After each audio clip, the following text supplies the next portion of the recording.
Donc faut faire du chiffre et faut faire des sommes. J'évolue en bande depuis mon enfance. C'est comme si on savait que sans une équipe le chemin est long et l'addition est salée.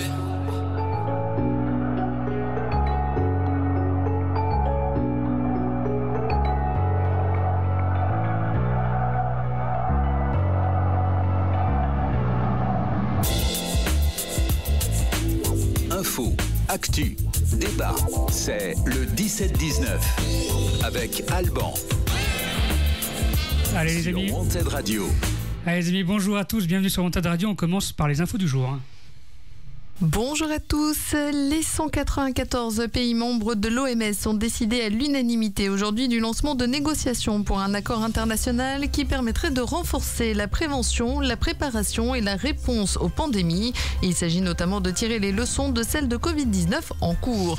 À ce sujet, la situation s'aggrave en France. Hier, Olivier Véran a dévoilé 47 000 nouvelles contaminations au cours des dernières 24 heures. Plus de 10 000 patients sont désormais hospitalisés pour cause de Covid-19, dont près de 2 000 en réanimation.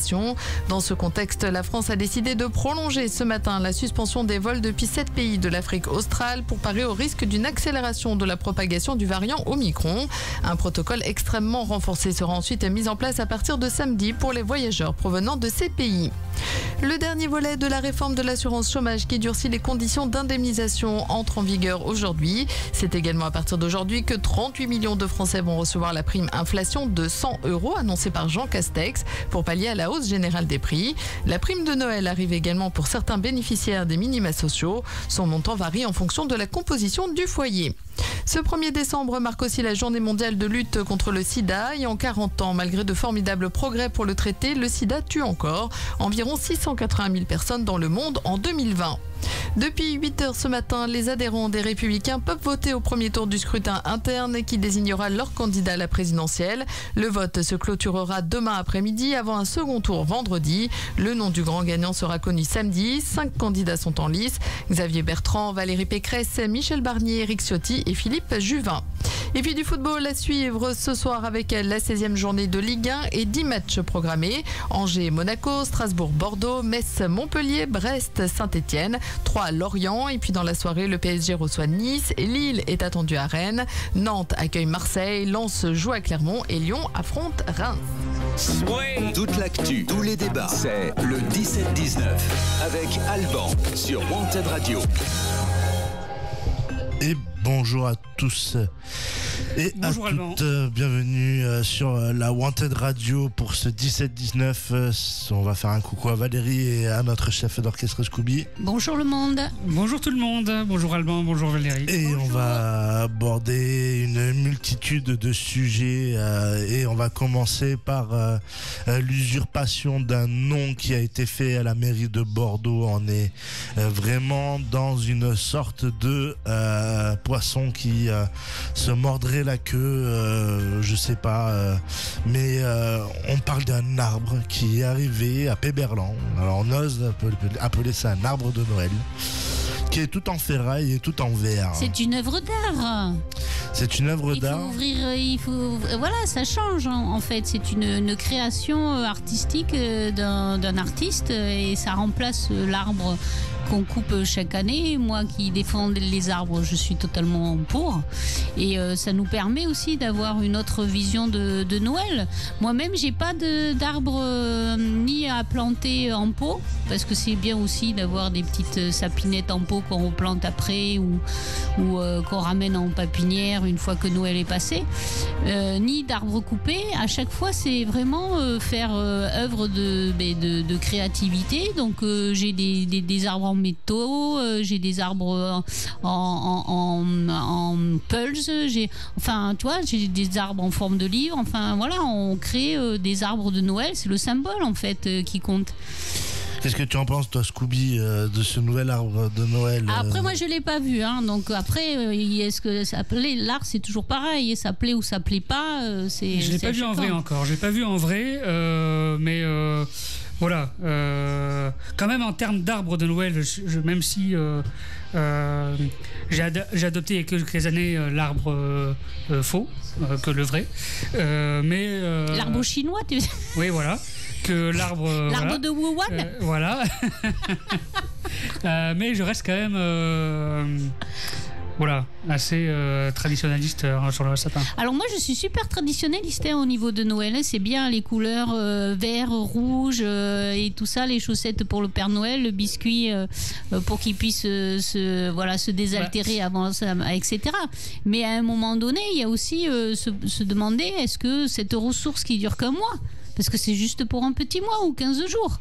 Est-ce qu'on a le droit de gaspiller un arbre qui est vivant pour 15 jours de notre petit confort personnel? C'est tout.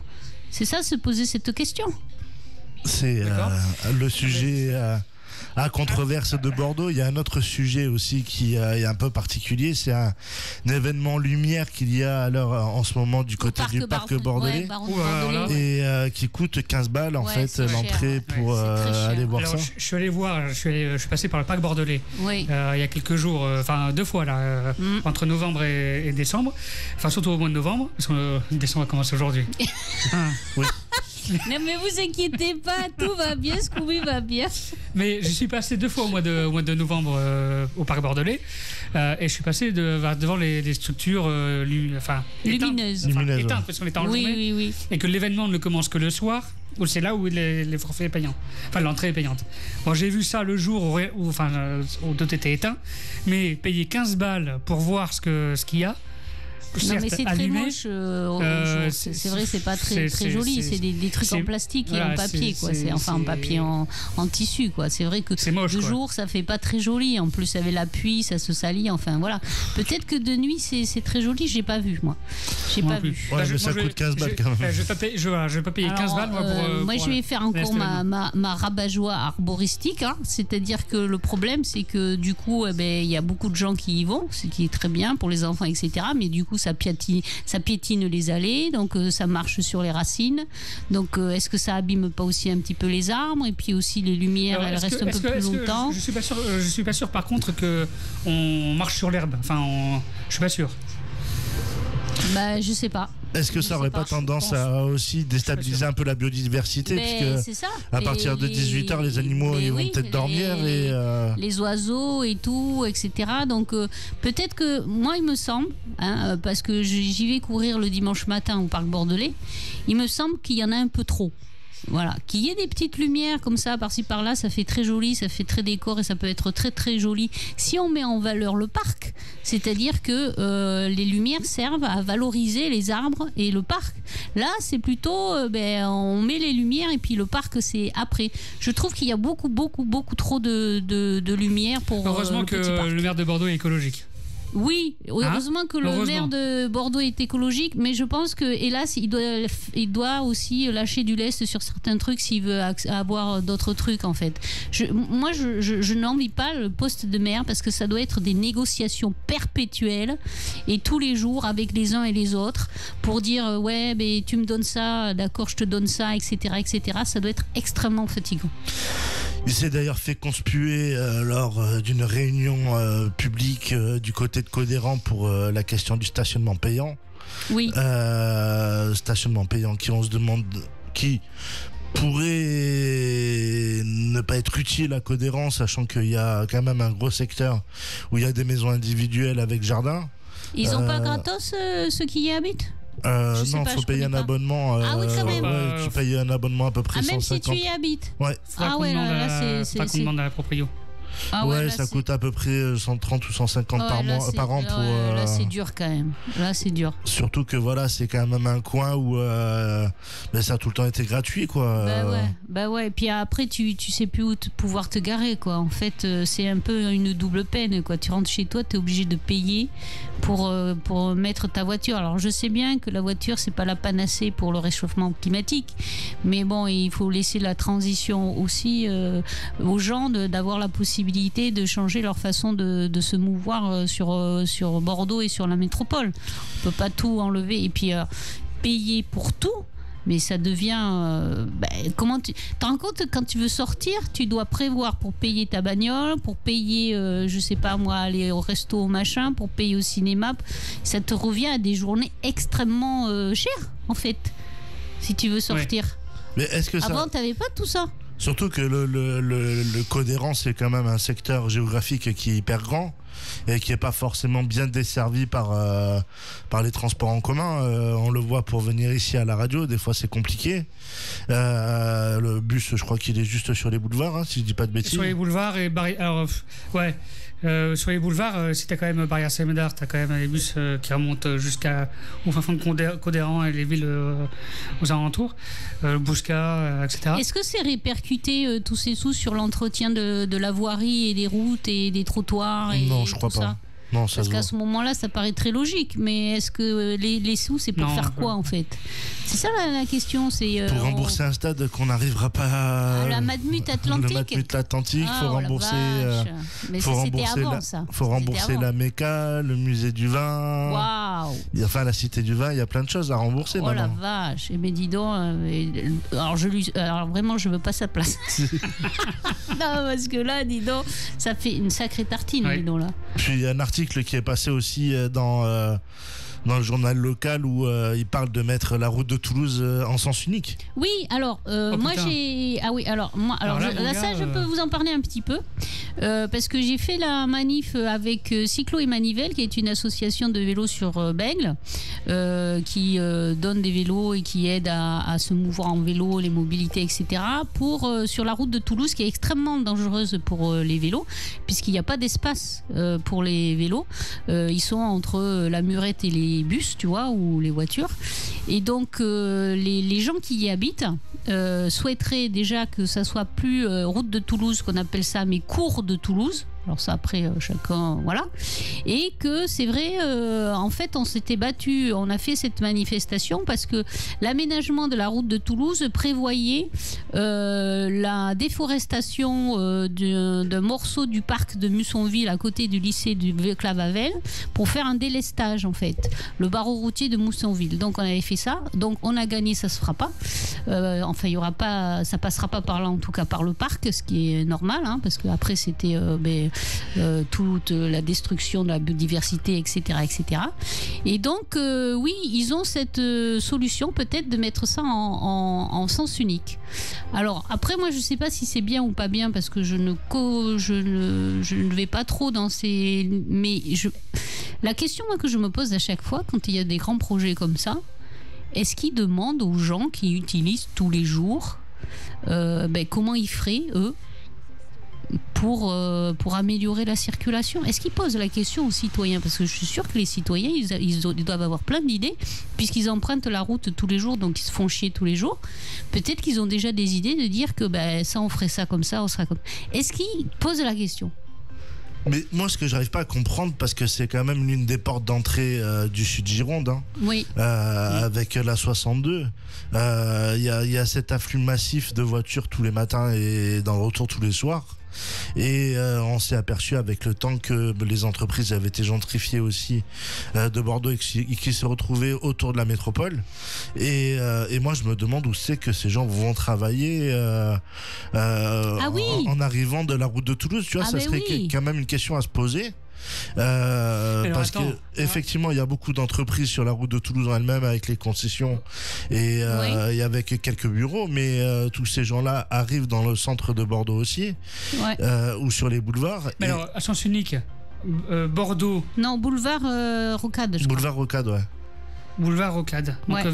vers l'extérieur, quoi. Ouais. C'est-à-dire que tous ceux qui arrivent Du la sud Rocade, Gironde. de la Rocade, Ouais. ils pourraient plus la prendre. parce que moi j'en connais quelques-uns, moi, qui habitent du côté de Léognan, Socat, voilà, des coins comme etc. ça, ouais. Quand ils viennent sur Bordeaux, ils passent par la route de Toulouse, tu vois. Oui. C'est ça. Tous ceux qui habitent Villeneuve aussi, qui vont travailler dans le centre de Bordeaux, Oui. ou dans Bordeaux même, ou toi, Ouais. ils passeront par où du coup. Ils feront chier en fait tous ceux qui habitent en passant par des C'est petites une routes. bonne question. Je crois que ça devient... c'est vraiment un casse-tête, la circulation sur Bordeaux. Et en plus, il n'y a pas de concertation, parce qu'on avait vu avec le Bousca, là, quand ils mettaient le sens unique, c'est le Bousca qui trinque et qui ne se parle pas entre villes pour justement améliorer la circulation et fluidifier. Je pense qu'il faudrait qu'ils se réunissent tous, là, et puis qu'ils aient une vision plus globale, et puis qu'ils se fassent venir des experts de quelque part où ça Et c'est circule bien. C'est le Bousca qui d'ailleurs a énormément de problèmes dans la ville. Oui. Et suite au boulevard à une voie C'est ça. de chaque De Tivoli et tout ça, de chaque quoi. côté, et ça crée des bouchons énormes, et les gens passent par le Bouscat pour éviter les boulevards. Voilà. Mais après, Déjà qu'à 2 voies, c'était le bordel. Ouais, alors avec une voie, surtout le Bouscat, avec la barrière du Médoc qui est toujours bouchée.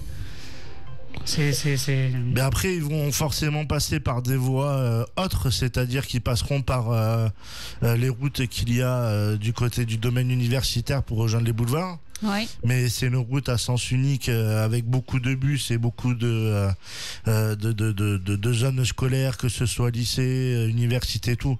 Donc ça risque d'être un sacré bazar. Si on essaie de passer par Bègle, par les voies sur berge, ce qu'ils appellent maintenant les voies sur berge, elles sont en travaux. Et n'auront plus un aspect autoroutier comme ils l'ont maintenant, mais elles deviendront un secteur où on roulera comme si on était en centre-ville. Donc j'imagine mal, déjà avec les feux qu'ils ont fait pour sortir ou pour entrer dans la ville via les voies sur berge, j'imagine mal cette affluence de gens venant du sud de Gironde. S'entasser à ce niveau-là. Ce qu'ils vont faire, ils veulent pousser à ce qu'on utilise le parking TBM là, à Villeneuve-Pyrénées là, et qu'ils prennent le tram pour aller jusqu'à Bordeaux, quoi. Ouais, mais il va falloir assurer aussi les liaisons de tram plus régulières, sachant que quand tu arrives à Pyrénées, il me semble que tu n'as plus qu'une voie, tu n'en as pas 2. Il me semble qu'il y a une fois que tu es passé devant là où il y avait la poste avant, devant l'ancienne poste, tu as les 2 voies. Et après, tu bascules sur une seule voie jusqu'à Pyrénées. J'ai pris qu'une fois cette ligne jusqu'au bout et je ne me rappelle plus. Et ça me paraît compliqué si on arrive à... Parce que le parking en lui-même, il ne va pas accueillir il doit y avoir combien de places là-dedans? Peut-être une centaine?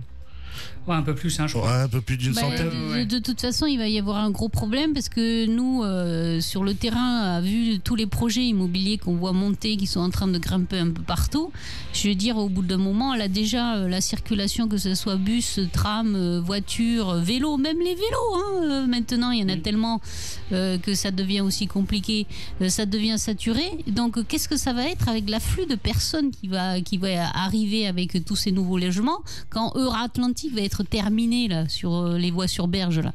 Qu'est-ce que ça va être, ces centaines de milliers de personnes et de gens? Alors, moi, bien sûr que les gens ont besoin de se loger, bien sûr que Bordeaux c'est sympa, bien sûr que la Gironde c'est chouette et tout ça, etc.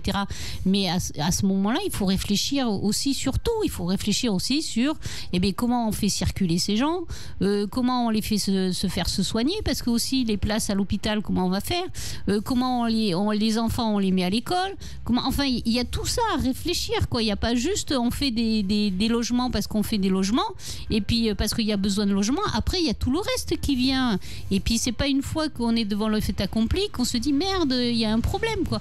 En fait, moi en France, enfin je trouve ici parce que je connais pas ailleurs, mais on raisonne à l'urgence, en fait.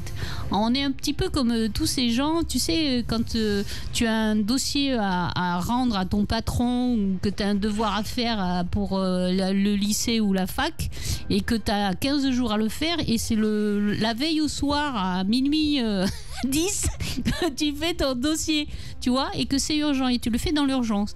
Et on est tous comme ça, hein. Le matin c'est pareil, hein. On doit se lever à 8h machin pour être à l'heure, on va se lever à 8h05, on tire sur les minutes le plus possible.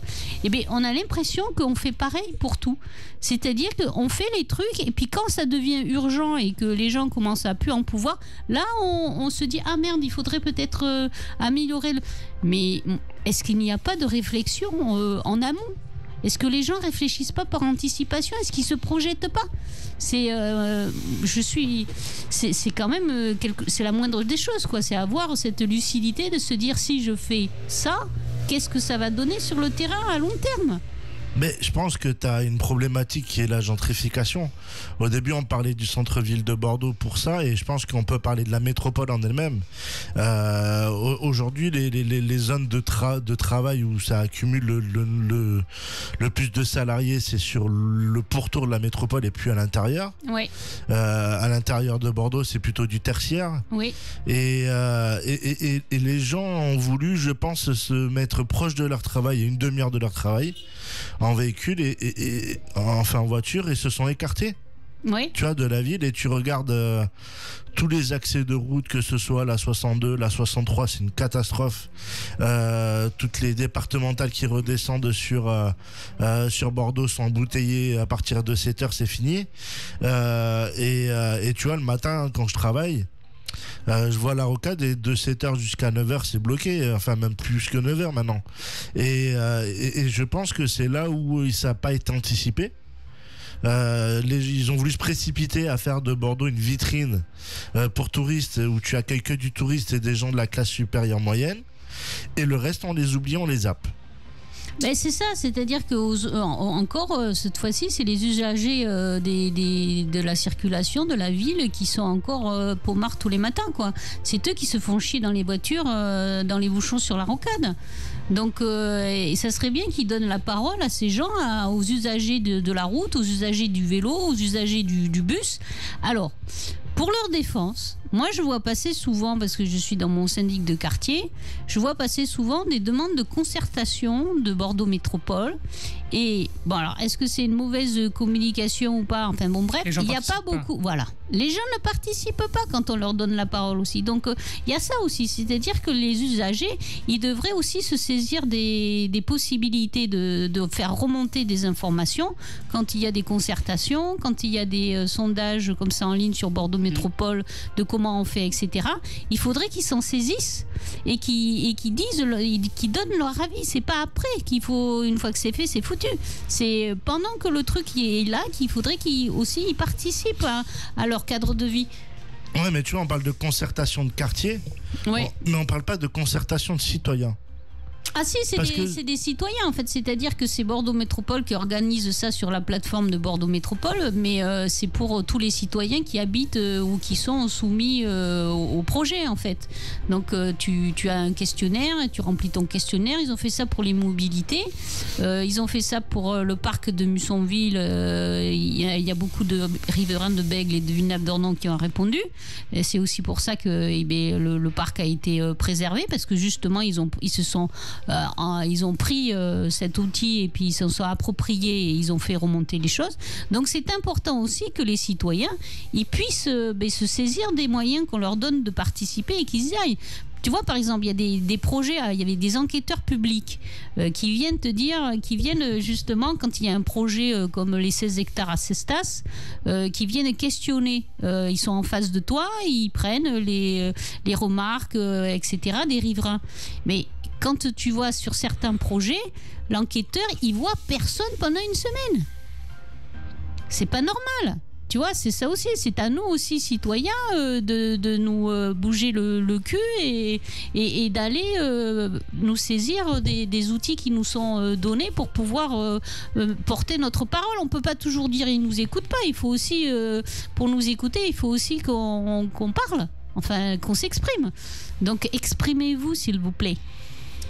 Est-ce que tu crois que les gens qui sont à l'extérieur, en dehors de la métropole, sont intéressés par ces rencontres citoyennes? C'est qui en dehors de la métropole? Tu vois, tout ce qui est Sud-Gironde, Entre-deux-Mers, où justement ils galèrent, ces gens-là, à maintenant traverser. Mais non, mais parce que alors, le truc, tu vois, c'est que on est très...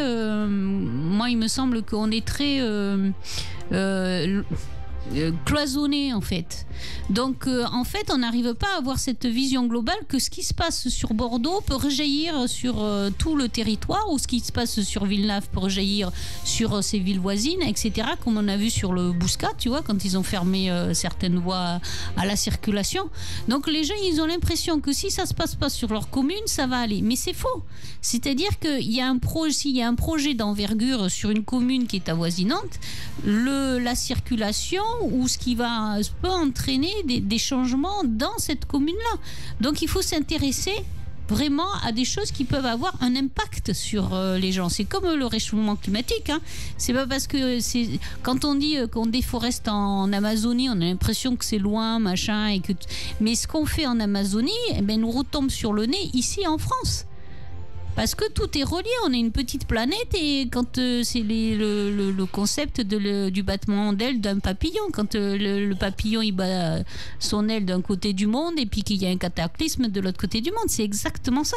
Donc les gens devraient être beaucoup plus curieux de ce qui se passe sur leur territoire, parce que quand c'est des projets d'envergure, et je parle comme Atlantique, ça peut avoir un impact à plus ou moins long terme, plus ou moins insidieux sur leur quotidien de vie de tous les jours, bien sûr. Il y a un autre projet qui a été voté par Bordeaux Métropole sur le financement, c'est en ce qui concerne la LGV, qui va se poursuivre jusqu'à Toulouse. Pour une fois, Urmix s'était positionné contre ce projet qui va être désastreux pour l'écologie et aussi les citoyens qui vont habiter à proximité de cette LGV.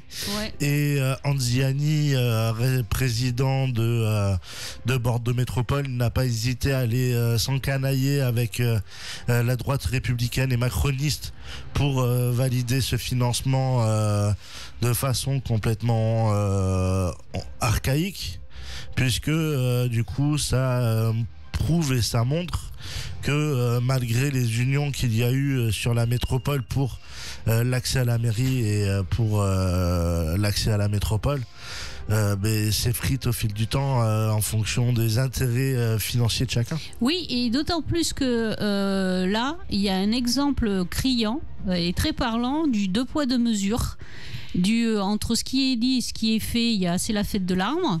Parce que en ce moment, c'est la semaine de l'arbre. Je ne sais pas si vous avez vu partout, c'est la fête de l'arbre. Hein. Donc, Bordeaux Métropole et Monsieur Anzani est très fier de lancer cette campagne 1 million d'arbres pour planter 1 million d'arbres. Alors ça, on va pouvoir en parler aussi. Planter 1 million d'arbres, pourquoi, pour qui et comment et à quelle sauce. Bon, bref. Donc là, il demande à tous les Bordelais, puisqu'il y a des plans qui sont donnés à toutes les mairies, certaines mairies donnent des plans, etc. et encouragent les gens de toutes les villes de Bordeaux Métropole à planter des arbres, etc. Donc 1 million d'arbres. Seulement, le 1 million d'arbres qui va être planté, c'est le solde positif, voilà. Et le projet LGV, statistiquement, va détruire 4 millions d'arbres. Voilà. Donc, du coup, d'un côté, M. Anzani nous encourage à planter 1 million d'arbres pour pouvoir, lui, faire accepter un projet qui va détruire 4 millions d'arbres. Donc, messieurs, mesdames de Bordeaux Métropole, voilà la farce qui se joue aujourd'hui. C'est planter ce que je vais détruire. Comme ça, au bout du compte, on aura un résultat déficitaire de 3 millions d'arbres sur la région. Mais ça, on ne vous le dira pas. Mais la LGV, pourquoi ? Pour 10 minutes de plus, 10 minutes de temps de plus, c'est-à-dire gagner 10 minutes sur la ligne, on va péter statistiquement, ça c'est les calculs statistiques, à peu près entre 3 et 4 millions d'arbres sur toute la voie. Plus les espaces naturels, plus la biodiversité, plus les zones humides, plus le bruit, etc., etc. Au lieu de rénover la voie qui existe déjà et qui dessert plein de villes. Donc d'un côté, vous avez Bordeaux Métropole qui vous encourage à planter des arbres parce qu'il vous culpabilise, parce que c'est votre faute si c'est le réchauffement climatique. Mais surtout, ne regardez pas ce que je fais sur la LGV où je vais détruire 4 millions d'arbres. Voilà. Eh bien, il est 17h27 sur la Wanted Radio dans le 17-19.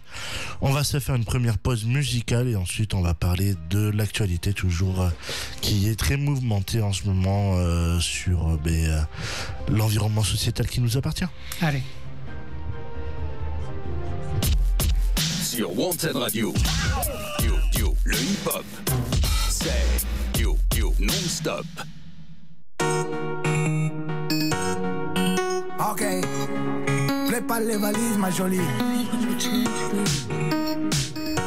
Tout ça c'est fini. Je vais te faire kiffer les week-ends ma jolie. Elle me parle plus du quartier, du shit, de la police. Toute la semaine comme le J en folie. Je fais des cendriers, canettes dans l'audi. Je passe les vitesses aux palettes vers Conti. Vas-y garde-moi la barrette, là je suis en condi. Comme à l'ancienne, je mets le bronzage doré à l'huile de cocotier. Voyager jusqu'au Nirvana, hôtel 5 étoiles, prendre le petit déj en pyjama, faire un petit pétou sur le mont Fujiyama, faire le tour de la Thaïlande dans 500 Yamaha. Faut que je quitte la France, elle a fait la petite frange. C'est là qui pense, c'est là qui pense que je dépense, rejoins devant la défense. C'est là qui pense, c'est là qui pense. J'prends Uber Eats du Calais au Georges 5. À la Ribéry, j'mange des entrecôtes à 1005. J'vais faire un tour, j'suis sans casque en 125. J'suis dans la kiffant, j'me sens plus d'attendre le 5. J'fais plaisir à ma mère, dans le ménage elle a trop souffert. Ma mère c'est ma reine, j'la laisse même pas mettre les couverts. Quand j'étais en galère, elle me dépannait à découvert. Dernier Range Rover, que je rôde le toit ouvert. Faut que je quitte la France, elle a fait la petite frange. C'est là qui pense, c'est là qui pense que je dépense, rejoins devant la défense. C'est là qui pense, c'est là qui pense. Voyager jusqu'au Nirvana, hôtel 5 étoiles, prendre le petit déj en pyjama, faire un petit pétou sur le mont Fujiyama, faire le tour de la Thaïlande dans 500 Yamaha. Oh, faut que je quitte la France, elle a fait la petite frange. C'est là qui pense, c'est là qui pense que je dépense, rejoins devant la défense. C'est là qui pense, c'est là qui pense. Faut que je quitte la France, elle a fait la petite frange. C'est là qui pense, c'est là qui pense que je dépense, rejoins devant la défense. C'est là qui pense, c'est là qui pense. Voyage jusqu'au Nirvana, 5 étoiles, prendre le petit déj en pyjama. Ok, tu pètes tout sur le mont Fujiyama. C'est là qui pense.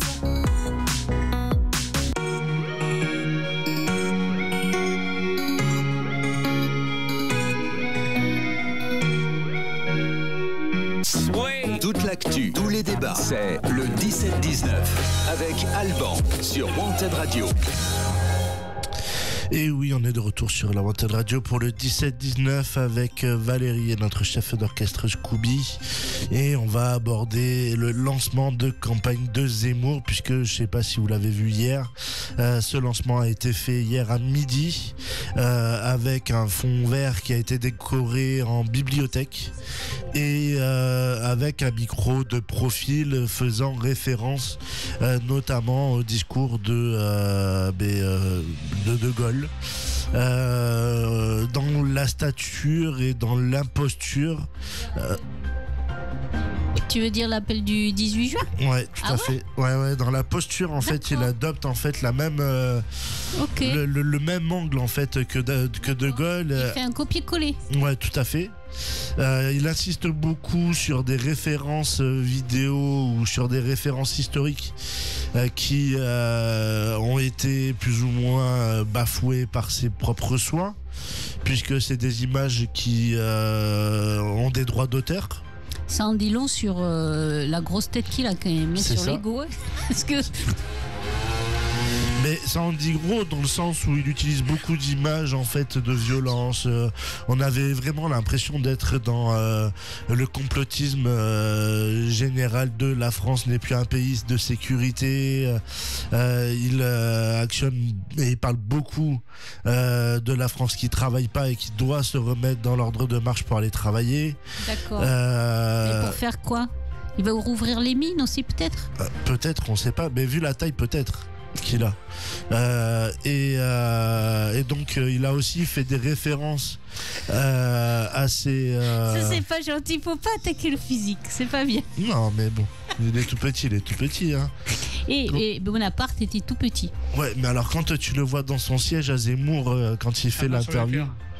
Et quand on le voit sur le siège, on dirait vraiment qu'il fait tout petit. On dirait un petit enfant. Ouais, c'est le petit enfant qui est derrière le micro, tu sais, dans un gros fauteuil immense. Et alors avec un cou qui marche pas. Donc quand il se déplace à droite, c'est tout le haut du corps qui vient. On avait dit pas le physique. Voilà. Ouais, on est vraiment. Ouais, il y a le coup qui marche pas. Ouais, En fait, quand il regarde à gauche ou à droite, t'as tout le haut du corps qui bouge parce qu'il veut pas tourner la tête. Excusez-moi, monsieur Zemmour, c'est l'expression qui me fait rire. Le coup qui marche pas. ouais, mais il a un bug. Le coup qui marche pas. Je ne connaissais pas. Excellent. Ouais, ou excellent. on peut dire qu'il a un balai dans le cul et qu'il remonte jusqu'au cou. Ah et qu'il fait Oui. il bloque, Sauf quoi. qu'il était monté dans le sens avec le balai, enfin, c'est la brosse. La vers le brosse, haut. ouais.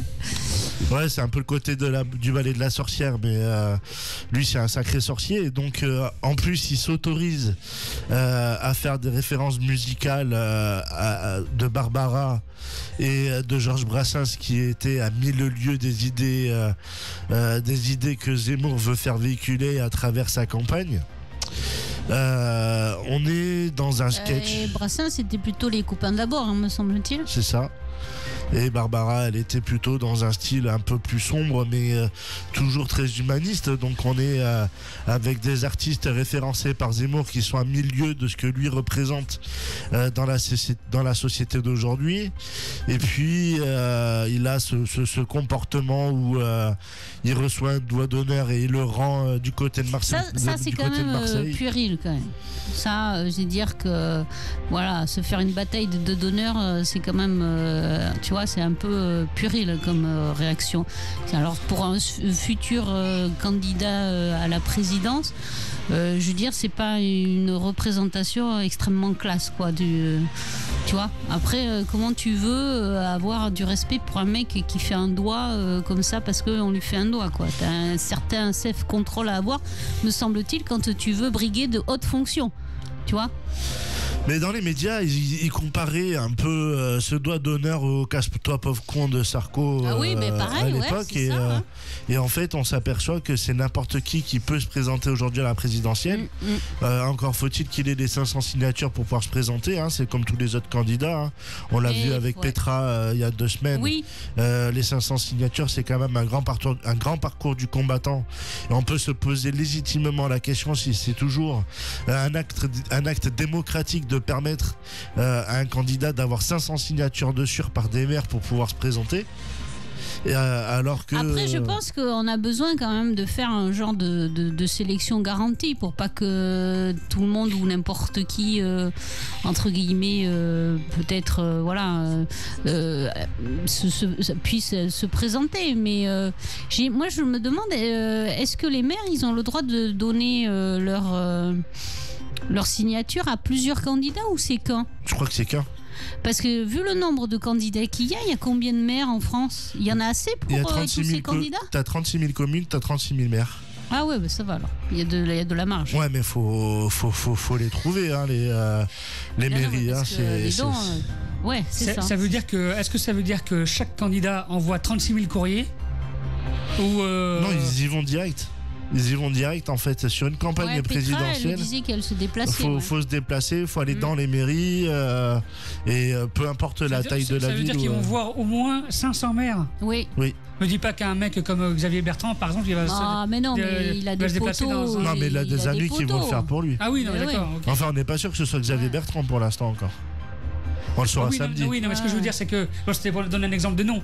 Mais en gros, est-ce qu'un candidat... Non, mais c'est pour les gens qui sont connus et qui ont des poteaux dans la machine. Je suppose qu'ils ont déjà leur soutien. Tu vois, Xavier Bertrand, je pense que les 500 maires, il va à l'association des maires de France. Là, je sais pas qui c'est qui est président de l'association. Et puis voilà. Et puis oui, je pense qu'ils en ont profité aussi peut-être pour... C'est une formalité. Pour les gros partis, je pense que c'est une formalité. C'est pour les partis beaucoup plus petits et tout nouveaux que c'est peut-être le début est difficile. La gauche donne des voix à la droite donne des voix à la gauche, ça leur fait leur petit match. C'est Interville. Ouais, voilà, c'est un peu Interville exactement. Et ça leur permet d'avoir leur 500 et puis après on essaye de trouver des petits trublions tout autour pour continuer à faire croire que voter un accès à la démocratie, un droit démocratique pour pouvoir exister dans la société. Et ça en revient à dire ça en revient à ce qu'on disait il y a 15 jours sur est-ce que les hommes politiques et les femmes politiques aujourd'hui ont encore une utilité dans la société dans laquelle on vit aujourd'hui. Certains, oui. Je pense que les maires qui sont proches de leurs administrés, qui ont des vies entre guillemets quotidiennes, qui connaissent les vies de leurs usagers et comment ça se passe sur le terrain, bien sûr ils ont leur utilité parce que ils peuvent prendre des décisions pour améliorer, pour faciliter la vie de leurs administrés. Après, je pense que certains... c'est sûr, ça se voit sur les plateaux. Il y a certains hommes politiques qui sont trop dans leur bureau et qui sont trop dans l'entre-soi, c'est-à-dire entre eux, et qui devraient faire des stages de temps en temps de remise à niveau de la réalité. C'est sûr, pour rester, pour coller au réel, quoi. Ça, c'est sûr. Mais tu le vois par rapport à Zemmour. Zemmour, dans le clip qu'il fait sur les 10 minutes, il ne parle que de la banlieue violente, il ne parle que d'une société qui serait anti-France, si on peut dire ça comme ça, et il va surfer sur rien d'autre. En fait, il a quasiment le même discours que Jean-Marie Le Pen à l'époque, et à côté de Zemmour, Marine Le Pen pourrait paraître pour être quelqu'un de gauche, en fait, presque. Ouais, mais alors c'est vrai que en ce moment la société est très agressive et très violente. Ça c'est aussi dû au contexte de la pandémie qui a surpris tout le monde, qui a fait le confinement. Les gens sont peut-être moins bien, ils sont beaucoup repliés sur eux-mêmes, et ils ont peur de tout aussi. Mais la faute à qui ? C'est-à-dire que dans les médias, H24, on nous fait peur pour tout.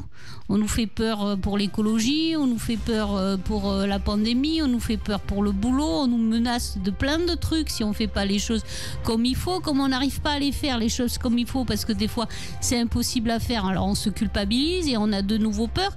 Donc c'est-à-dire que on est toujours dans ce système de faire peur aux gens qui ont peur, et après on leur reproche d'être agressifs parce qu'ils ont peur.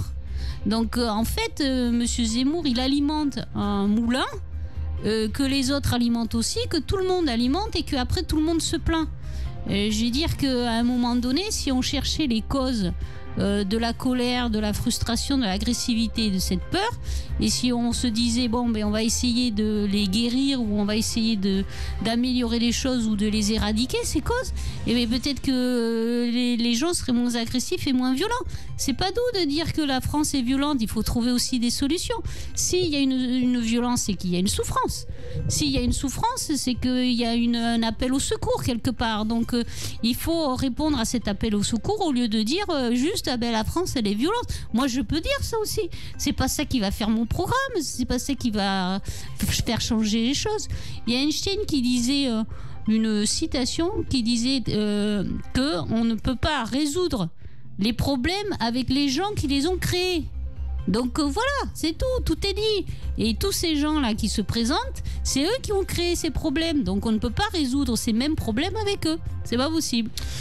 Alors on apprend juste à l'instant que Zemmour déplace son meeting du Zénith au parc des expositions de Villepinte, donc c'est-à-dire qu'il y a quand même beaucoup de monde qui se prépare à aller le rencontrer.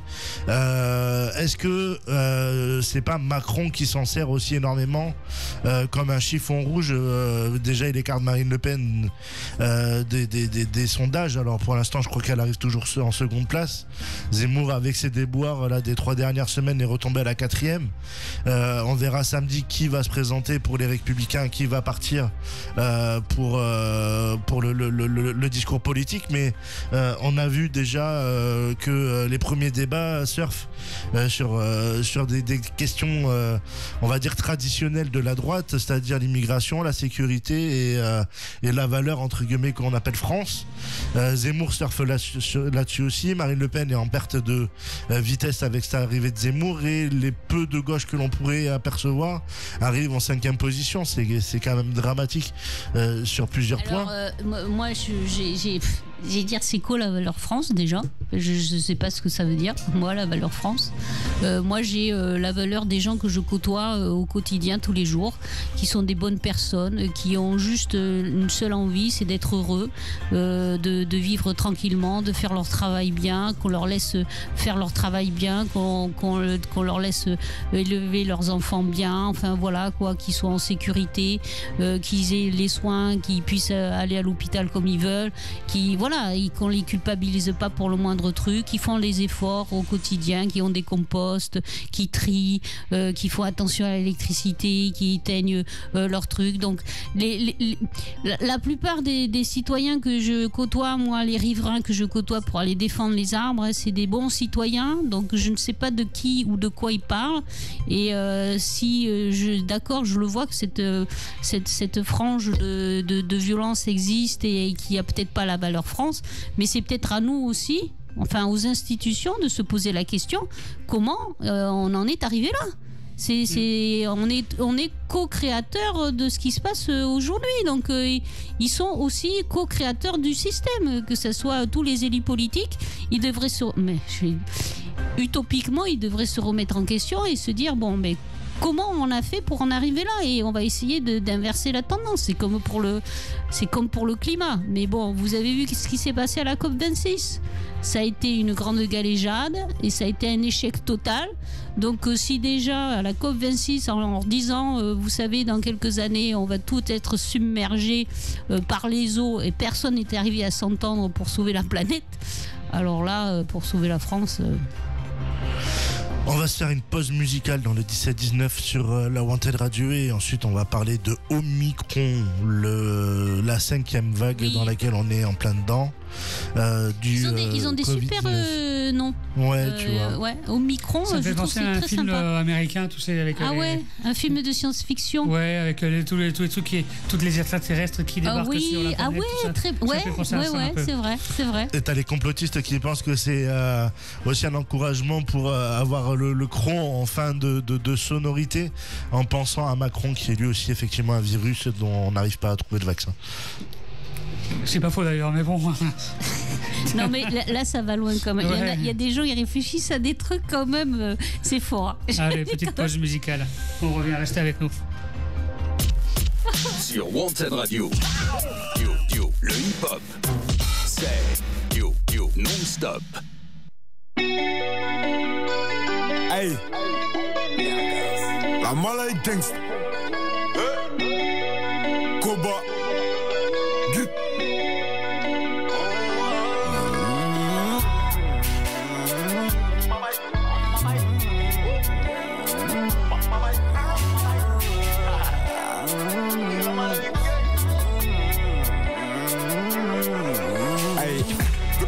Pendant que ses parents sont pas là, couleur ébène, elle m'appelle Daddy Chocolat.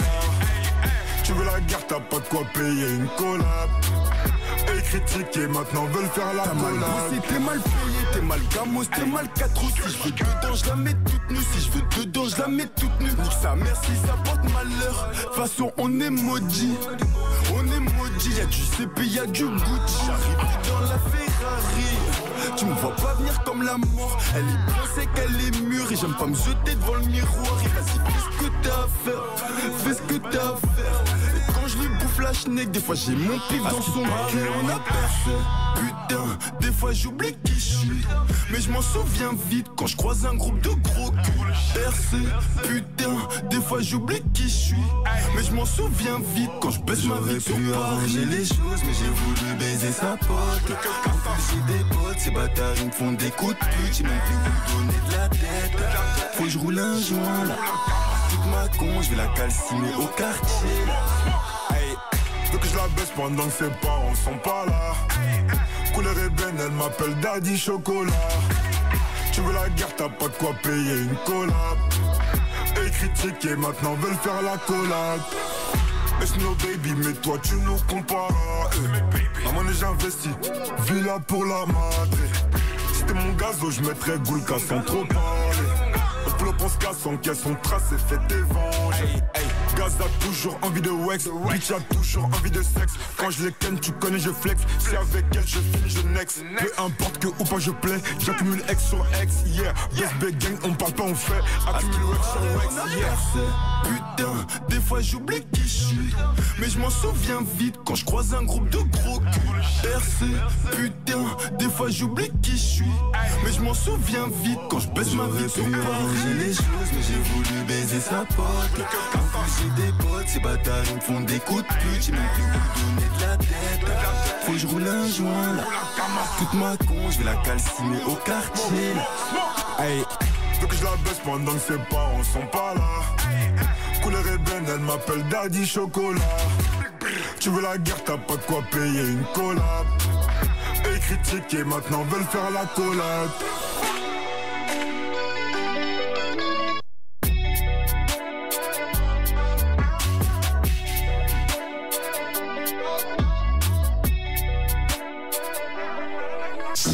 Toute l'actu, tous les débats, c'est le 17-19 avec Alban sur Wanted Radio.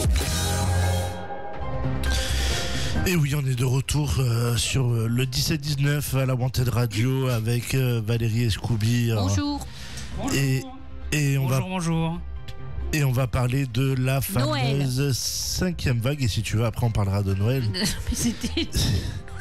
Et donc on a Omicron qui arrive avec j'ai cru que t'allais dire au micro. Ah ouais, c'est pas mal, on aurait pu le dire aussi. On aurait pu dire Macron.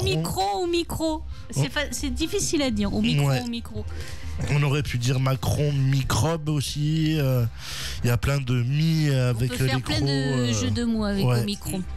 Voilà. Et donc ce virus, cette vague revient en pleine force à l'échelle mondiale avec une proposition de 3e dose de vaccination. Non mais c'est fait ça, ils l'ont déjà acté. Et à partir du 15 janvier, si notre passe sanitaire ne sera plus valable si on n'a pas fait cette 3e dose. Dans les 5-7 mois. Ouais, dans les 5-7 mois, c'est un retour en arrière total. Écoute, non, c'est pas un retour en arrière, c'est-à-dire qu'ils continuent sur la lignée de ce qu'ils ont fait depuis le début, quoi. C'est-à-dire le vaccin à tout prix et le vaccin à toute force. Donc pour que le vaccin à toute force, on continue le pass, parce que c'est grâce au pass que ça fonctionne.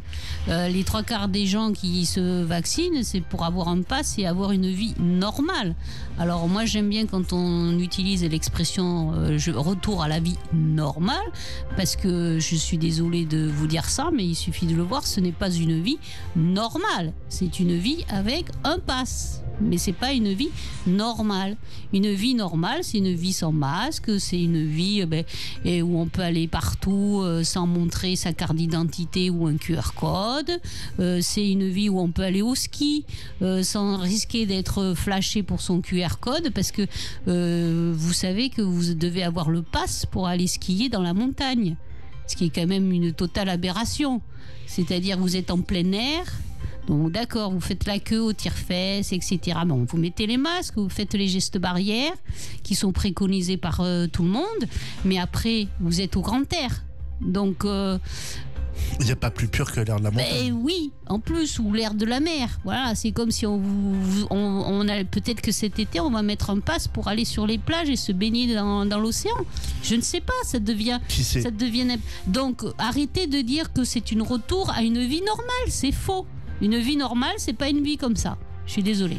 Non, c'est une vie où on n'a pas besoin d'avoir un passeport pour circuler dans son propre pays, quoi. Mais voilà, c'est ça. On n'a pas besoin d'un pass ou d'un contrôle pour aller faire tous les gestes du quotidien de divertissement. Hein. Parce que pour aller bosser et pour aller faire les courses, on n'en a pas besoin du pass. C'est bizarre. Hein, pour aller consommer, pour aller acheter des trucs pour Noël, pour participer à ce magnifique Black Friday qui, cette année, a duré une semaine. Cette année, le vendredi noir de chez Noir a duré une semaine. Il n'a pas duré une journée, il a duré une semaine. En sachant que... Ça fait quand même un moment que ça dure une semaine. Ouais, voilà. En sachant qu'on a mangé tout ce qu'on devait manger. On a vidé le frigo planétaire au mois de juillet. Donc depuis le mois de juillet, on mange ce qu'on doit manger l'année prochaine, c'est-à-dire on s'endette sur l'année prochaine et les années qui viennent, et on a consommé pendant une semaine. Voilà. Mais là, on n'a pas besoin de passe. C'est bizarre ce mode de fonctionnement.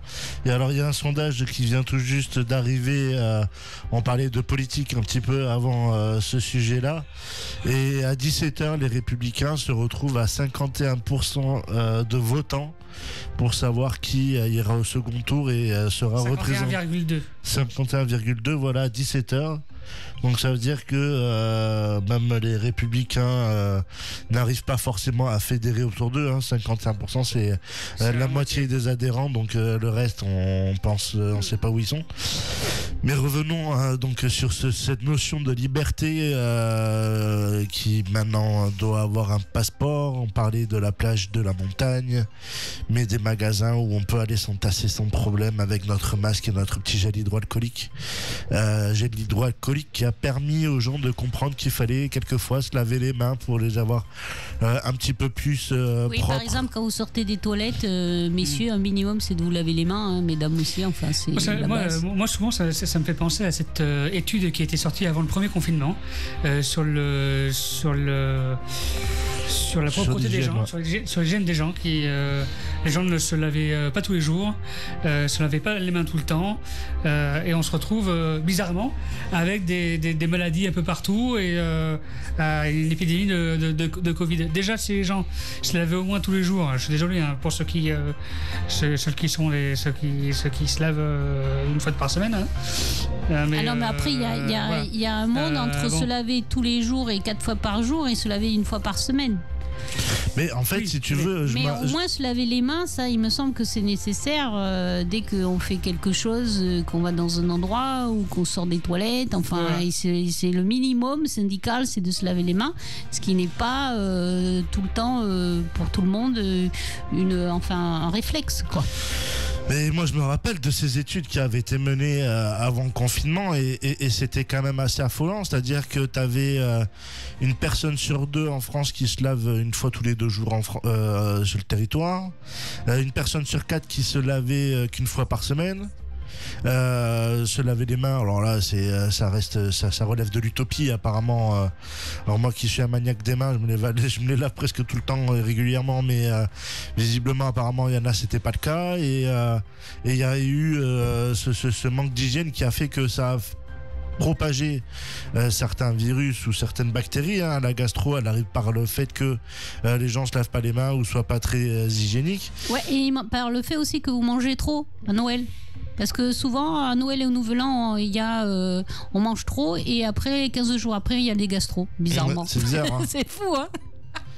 C'est même plus des gastro à ce niveau-là. Hein. C'est de l'indigestion. Hein. Et c'est vrai que quand ça s'était sorti, ça avait été relativement choquant. Il y a aussi le fait, il faut aussi peut-être temporiser en se demandant est-ce que tout le monde a accès il y en a qui effectivement n'ont pas forcément accès à une salle de bain avec salubre, avec de l'eau chaude et tout ça, quoi. Il y en a qui ont accès et qui ne font pas plus d'efforts que ça. Ah oui, d'accord. Bon, voilà, nous parlons de ceux qui ont accès aux sanitaires et qui ne le font pas. Oui. D'accord, voilà. Ok. Pour eux, la salle de bain, c'est un peu un centre horrible où de l'eau coule avec du savon. Ouais, mais tu sais, il n'y a pas très longtemps de ça, les Français sous Louis XIV et tout ça ne se lavaient pas. Et à un moment même donné, quand il y a eu la peste, que l'eau, on ne devait pas se laver à l'eau parce que c'est de l'eau qui transmettait les microbes. Donc on devait boire du vin et pas se laver à l'eau. Donc peut-être que c'est des restes de cette époque-là, hein, tu sais, où on était sous le temps des rois, on n'était pas très propre, hein. Ça sentait pas la rose à Versailles, hein, ça je suis sûre, hein, parce qu'il faisait caca partout. C'était pas terrible. Hein, On va se faire une pause musicale. Après ça, c'était super important. Si vous êtes en train de ça a calmé le game. Voilà. Non, mais c'est important de parler d'hygiène. Hein. C'est vrai que quand tu prends les transports en commun, tu vois de suite que l'hygiène est quelque chose qui est peut-être un univers. Après, il faut pas trop se laver non plus. Parce que si on se lave trop, on enlève les bactéries, enfin la pellicule qui recouvre votre peau et qui vous protège des bactéries justement. Donc il faut se laver, mais de manière modérée, par 4 fois par jour, etc. Donc se laver les mains, oui, se laver aussi, mais c'est toujours faire ça de manière équilibrée et modérée. Ni dans l'extrême ne jamais se laver, ni dans l'autre extrême se laver tous les 5 minutes. Ah, il y a les 2 poids 2 mesures à ce niveau-là. Je pense qu'un accès à l'hygiène pour ceux qui ne peuvent pas y accéder est primordial pour ces personnes-là, mais aussi que il y ait peut-être un peu plus de prise de conscience. Et d'ailleurs, toi qui fais des maraudes, les personnes qui sont dans les rues, elles ont accès à comment elles font pour avoir accès à cette hygiène-là, à pouvoir se doucher. On le voit que ça manque une bonne douche chaude, se laver les mains, se laver les cheveux et tout ça pour son estime personnelle aussi. C'est super important d'être propre et soigné. Alors, donc, comment ils font ? Alors tu as la case qui propose sur rendez-vous, je précise, des accès aux douches le matin. D'accord. Et t'as la Croix-Rouge qui a installé des bubble box sur les quinconces pour que les personnes aient accès à des douches. D'accord. Le problème des bubble box, c'est qu'en plein été c'est très bien, il fait chaud, si tu sors de ta douche tu te les gèles pas. Par contre, en plein hiver, quand il n'y aurait pas possibilité de réquisitionner une piscine pour justement, parce qu'il y a des douches dans les piscines. Alors, tu avais quelque chose de formidable qui a existé à l'époque et qui s'appelait les bains-douches. Ben ouais. Et ces bains-douches ont été supprimés des villes. Ah, d'accord. Et en fait, je crois que tu payais ta douche 10 francs, je crois, un truc comme ça, c'était pas très cher. Et la suppression de ces bains-douches, en fait, font que la plupart des gens qui se retrouvent à la rue sont obligés d'aller vers des structures pour avoir accès à la douche. Alors que si tu veux, la douche, le bain, l'hygiène, en fait, ça devrait être un droit fondamental dans notre société. Et, un droit à la dignité humaine, oui. Oui, voilà, la dignité. Et ce que nous, on avait reçu comme don à l'époque, c'était les savons de Marseille. Oui. Donc on en avait distribué et ils étaient très contents de les recevoir, même si c'est pas le top du top au niveau d'hygiène, mais c'est l'accès à Bordeaux au niveau des douches qui devrait être prioritaire. Est-ce qu'il faudrait pas réouvrir un lieu bain-douche en fait exclusivement pour les sans-abri ou même les personnes qui en ont besoin, ou celles qui n'ont pas de sanitaire chez eux, ceux qui dorment dans leur voiture par exemple, etc., et qui n'ont pas c'est pas obligé que ce soit un sans-abri. Vous avez des gens qui ont un salaire et qui vivent dans un placard sans douche ou qui vivent dans leur bagnole et qui ont besoin d'aller se doucher. Surtout nous les femmes, on a besoin d'un endroit sécurisé pour pouvoir aller se doucher, quoi. Mais je pense qu'il faudrait prendre l'exemple des hammams ou des saunas, tu vois, où il y a une partie homme, une partie femme, et que des hammams, et qu'en fait on fasse un bain-douche mixte où chacun va dans son coin personnel et intime, puisse se faire une toilette ou une douche ou et prendre soin de soi, et que ce soit un tarif, on va dire, je sais pas moi, je te dis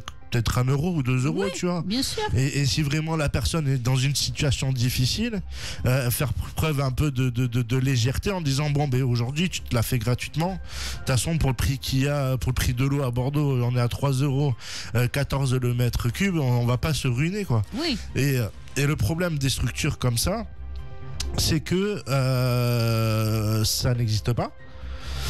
Ou alors c'est très précaire, c'est-à-dire que les douches, comme je te disais, les bubble box, moi j'ai trouvé l'idée géniale pour l'été. Tu vois, en été c'est quand même important d'avoir de l'hygiène parce qu'on transpire et qu'on finit par puer.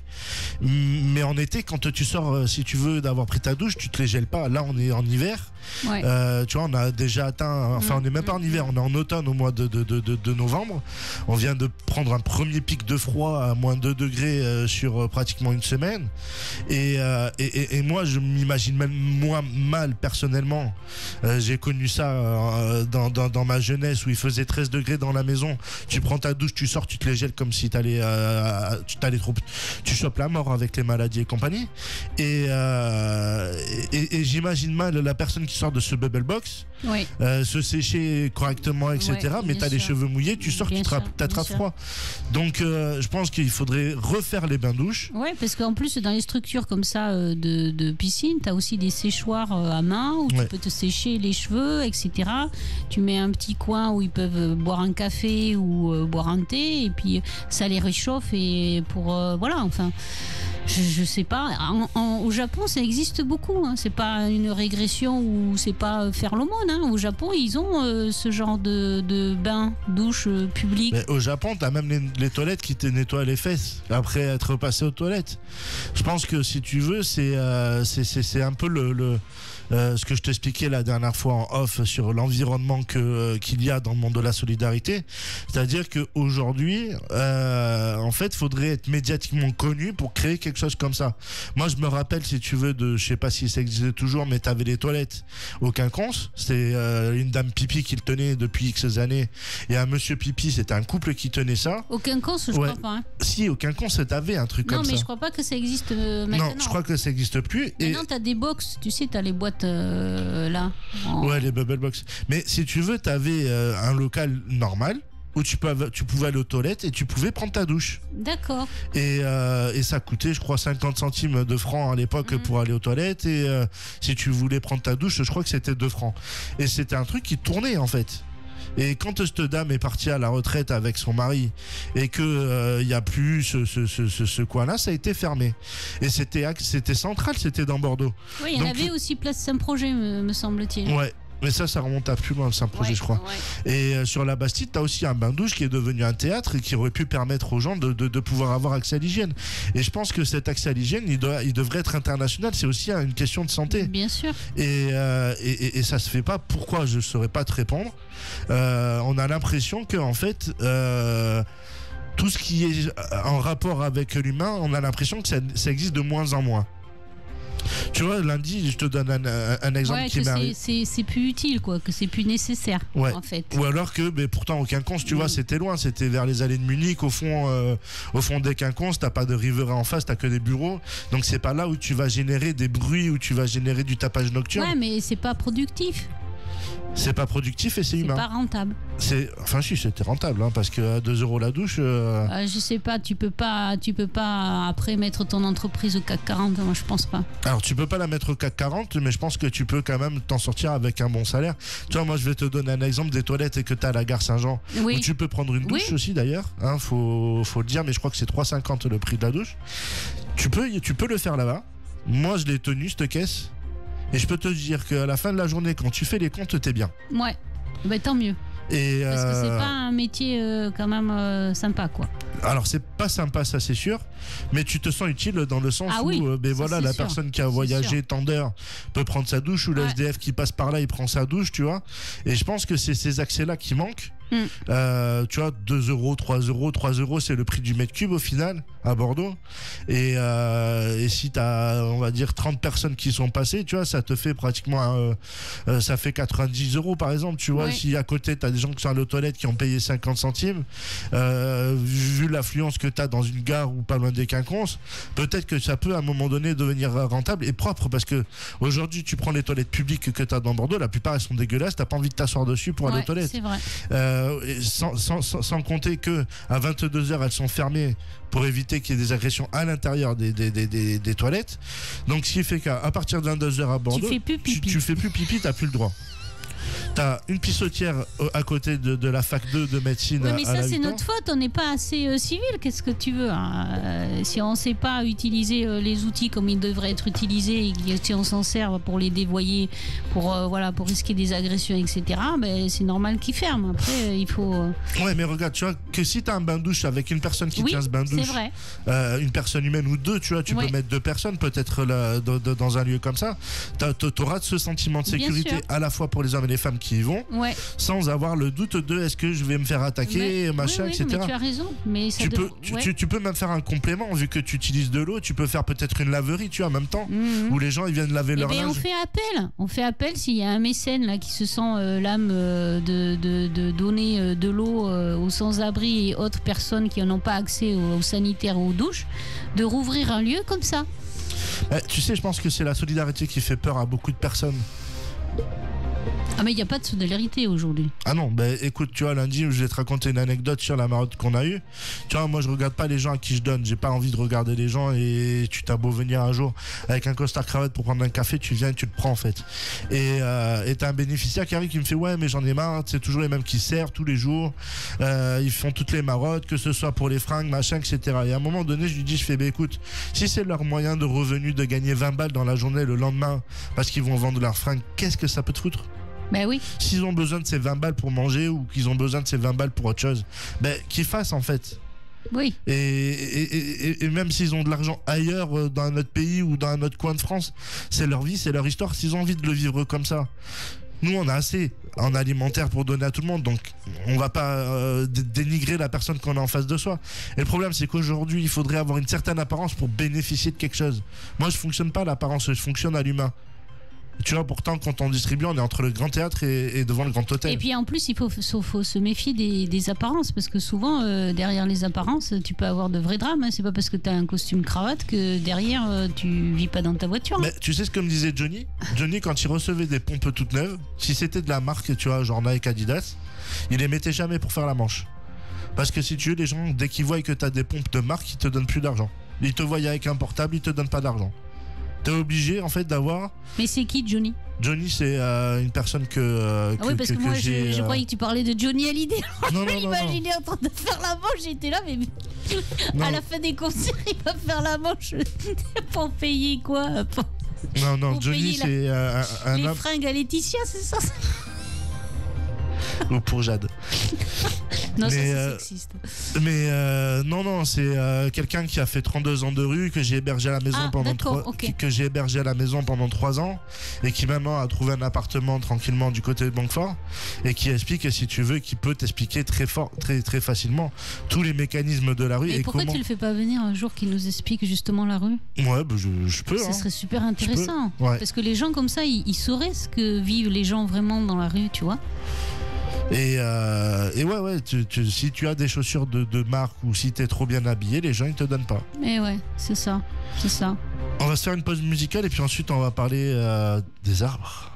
Ouais. Sur la Wanted Radio dans le 17-19 bien entendu. Let's do it. Wanted Radio, non-stop sur le hip-hop. Come on, y'all. Previously on Ready to Die.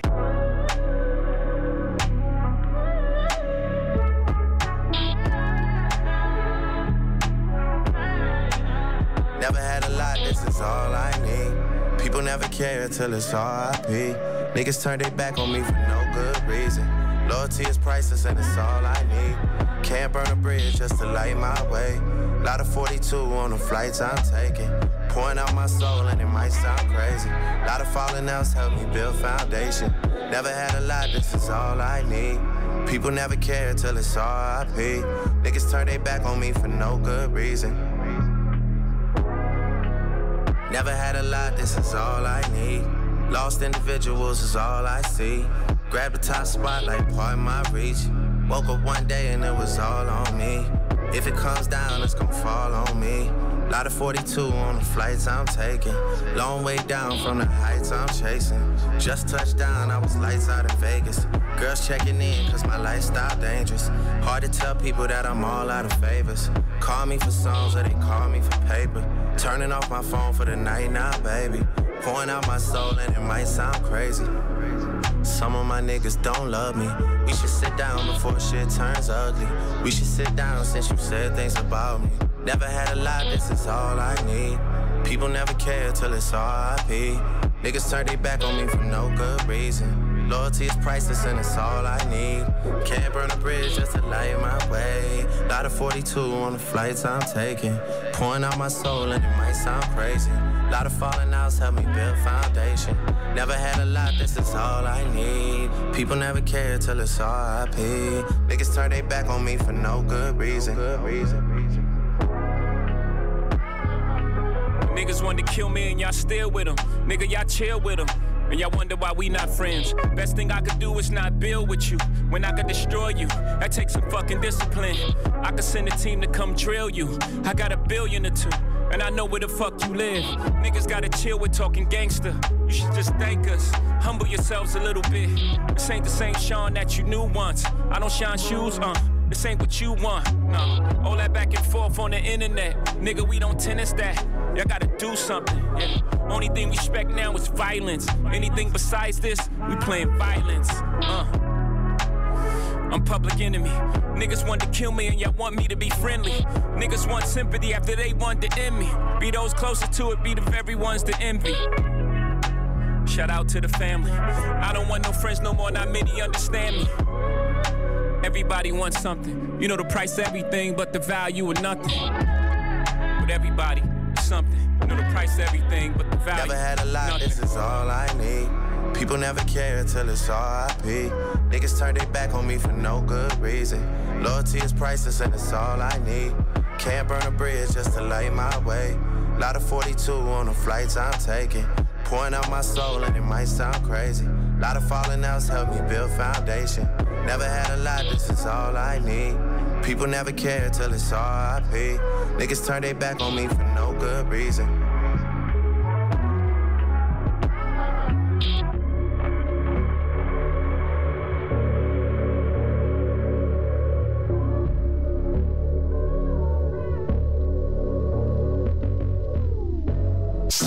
Toute l'actu, tous les débats, c'est le 17-19 avec Alban sur Wanted Radio. Et ouais, je suis toujours avec mes acolytes, avec Valérie et Scooby dans le 17-19 sur la Wanted Radio Bordeaux, et on va parler des arbres avec Valérie. Et on est arrivé à 18h14, donc on va pouvoir ouvrir ce petit ou ce gros dossier. Donc je te laisse le micro vert. On a plusieurs sujets là, si vous voulez. Vous avez la campagne justement de la fête de l'arbre là, de cette semaine, avec plein d'ateliers partout. Donc je vous encourage à aller regarder le programme et puis à aller écouter les conférences et les prouesses artistiques sur les arbres pour savoir comment vivre un arbre. Donc on peut parler de la fête de l'arbre, des plans qui sont donnés à tire-larigot par les villes. Moi je suis pas fan de ça parce que je ne sais pas si les gens à qui on a donné, enfin les gens est-ce qu'on leur explique comment on plante un arbre, qu'il faut pas le planter trop près de la terrasse parce que s'il grossit trop après il va gêner, soulever la terrasse et il faudra le couper, etc. Donc il y a tout aussi une éducation à faire de comment le planter l'arbre, où le planter pour qu'il puisse grandir de manière raisonnable et raisonnée et pas être obligé de le tailler de manière sévère une fois qu'il sera adulte parce qu'il sera devenu gênant. Donc je suis pas trop fan pour cette distribution de plants à la tout va. Donc on peut parler de ça, on peut parler aussi de la campagne 1 million d'arbres aussi, on peut revenir sur ça parce que ça tient à cœur beaucoup à Bordeaux Métropole, mais j'aimerais parler de ce que ça cache sur le terrain quand même. Et on peut parler aussi des ruches que j'ai vues en fait. Je suis passée à Pessac et j'ai vu que la SNCF avait mis des ruches le long de la voie, ils ont installé des ruches. Mais je te laisse le micro vert pour nous parler de tout ça. On va commencer par la fête de l'arbre. Alors, la fête de l'arbre, c'est du 29 là. Donc c'était de dimanche jusqu'au 5 décembre. Donc vous avez plusieurs ateliers dans chaque ville respective, que ce soit Bordeaux, Bègles, Villeneuve, Dornon, Pessac, etc. Et vous avez des distributions de plants. Nous, on a fêté l'arbre au GNSA, c'est-à-dire qu'on a fait parler les arbres. On est allé inscrire des petites bulles sur les arbres qui sont en souffrance sur Bordeaux Centre, parce que comme ça, il y a plus de monde qui passe à Bordeaux Centre. Donc les arbres qui servent de cendrier, place Tourny par exemple, ils sont en boîte et les gens écrasent leurs mégots et jettent leurs canettes au pied de ces arbres qui n'ont rien demandé, qui sont pris dans des boîtes en métal et donc ils ne peuvent pas pousser, les racines ne peuvent pas pousser, donc ils ne peuvent pas grandir. Donc on a mis des petites bulles pour pas oublier qu'un arbre est un être vivant et qu'on ne peut pas le traiter comme un mobilier urbain et comme un cendrier. Voilà notre fête de l'arbre, parce que en fait nous sur le terrain, entre ce qui est dit et qui est bien, parce qu'il y a beaucoup d'outils là qui sont mis en place, que ce soit à Bordeaux Métropole ou dans les différentes villes, mais le souci c'est qu'il n'y a pas d'application sur le terrain. Donc vous avez la charte du bien construire, par exemple, pour les constructeurs, la charte du bien construire sur Bordeaux et Bordeaux Métropole, qui est un outil assez complet, qui protège l'arbre avec le barème de l'arbre. Mais personne ne va voir sur le terrain si le promoteur, il applique sur la charte qu'il a signée en fait. Et même s'il ne l'applique pas, il n'y a pas de sanction derrière, il n'y a pas de police de l'arbre qui vient vérifier et mettre un PV si l'arbre est abîmé. Donc en fait, c'est des outils qui restent du vent, ça ne sert à rien. C'est-à-dire que c'est des effets d'annonce, c'est dans la boîte à outils, mais comme on ne peut pas l'appliquer sur le terrain, ben, c'est comme si vous faisiez pipi dans un violon, quoi. Ça sert à rien, quoi. Donc en fait, c'est entre le dire, ce qui est présenté à Bordeaux Métropole, Monsieur Anzani et tout ça, 1 million d'arbres, et le faire, oui, moi je peux vous le dire, au GNSA on le voit tous les jours, on lui fait sa fête à l'arbre tous les jours. Voilà, j'ai plein d'exemples. Hein. Vous avez à Cestas ces hectares qui sont en danger à cause d'un lotissement, plus des zones humides. Vous avez le petit bois des orangers, toujours. Vous avez un EBC à Bordeaux-Codéran qui risque d'être déclassé et aussi être la proie d'un constructeur promoteur. Il y a 2000 mètres carrés. Vous avez du côté de Libourne un domaine qui risque d'être racheté par des Chinois pour faire un parc d'aventure pour leurs milliardaires qui viennent en villégiature sur Bordeaux, alors que c'est un espace boisé, classé aussi. Donc vous avez plein de projets en ce moment qui se montent et des espaces boisés classés qui sont en train d'être en danger. Alors c'est bien aussi de pouvoir planter des arbres, mais dans un espace contraint déjà comme Bordeaux ou certaines villes, où il n'y a plus de place pour planter des arbres, à part sur les domaines privés, donc dans votre jardin, il serait bien aussi de mettre du budget dans la préservation de l'existant, c'est-à-dire les dernières parcelles de nature privée qui restent, les racheter, les préempter et garder ces forêts. Au lieu de faire des forêts, pourquoi ne pas préserver les forêts qui existent déjà, les petits espaces de 2000 m², 1000 m² qui existent sur la ville et qui sont déjà en place. Donc nous on comprend pas cette politique d'un côté regardez ma main gauche elle fait ça et de l'autre côté ma main droite elle fait ça. En fait c'est ça qui se passe sur le terrain. Et comment on en arrive à ce manque de considération pour la nature dans l'environnement dans lequel on vit ? Parce qu'en fait, on a une approche très mécaniste et très matérielle, en fait. L'objectif, c'est très matérialiste. Et donc, du coup, l'arbre et la nature est considéré comme un matériau, un outil ou une valeur marchande. Donc, la nature, c'est pour embellir une résidence. L'arbre, c'est du mobilier urbain pour rendre belle la ville ou pour rendre belle la résidence. C'est de l'ornement, en fait. Moi, j'ai contact souvent avec des paysagistes et ils ont ce discours. C'est un discours du 19e siècle où l'arbre doit être un ornement pour mettre en valeur la résidence qu'ils vendent aux gens, en fait. Alors que l'arbre, c'est pas ça. L'arbre, c'est un être vivant qui donne de l'oxygène. Il y a des droits et des devoirs de l'arbre, c'est-à-dire qu'il ne pousse pas n'importe comment. Il a besoin d'espace pour pousser. Il a besoin d'un sol, d'un bon sol. Il a besoin d'air. Il a besoin d'eau. Et il doit pas être trop contraint.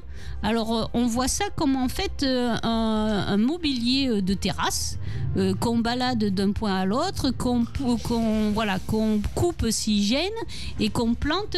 Voilà, c'est ça, c'est du matériel. On a cette vision très matérialiste. Et moi, j'ai les discours des promoteurs qui maintenant essaient de préserver les arbres, mais à la fin, c'est toujours pareil. C'est-à-dire, c'est la résidence qui prime.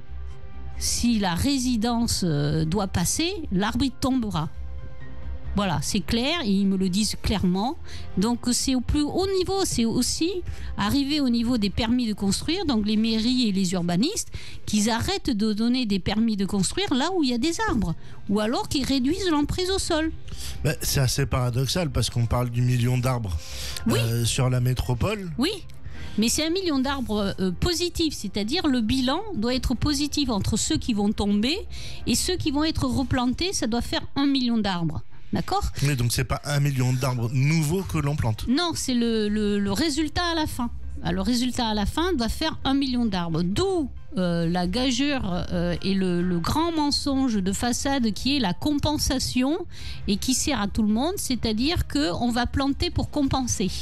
Voilà, donc on détruit une forêt qui a 60 ans, qui fait son taf, qui est mature, qui a de la biodiversité, que les oiseaux habitent dedans, ils ont fait leur maison, ils ont fait leur vie, ils ont eu leurs gosses et tout ça, ils ont leurs poteaux, ils font les fêtes le week-end, les barbecues et tout.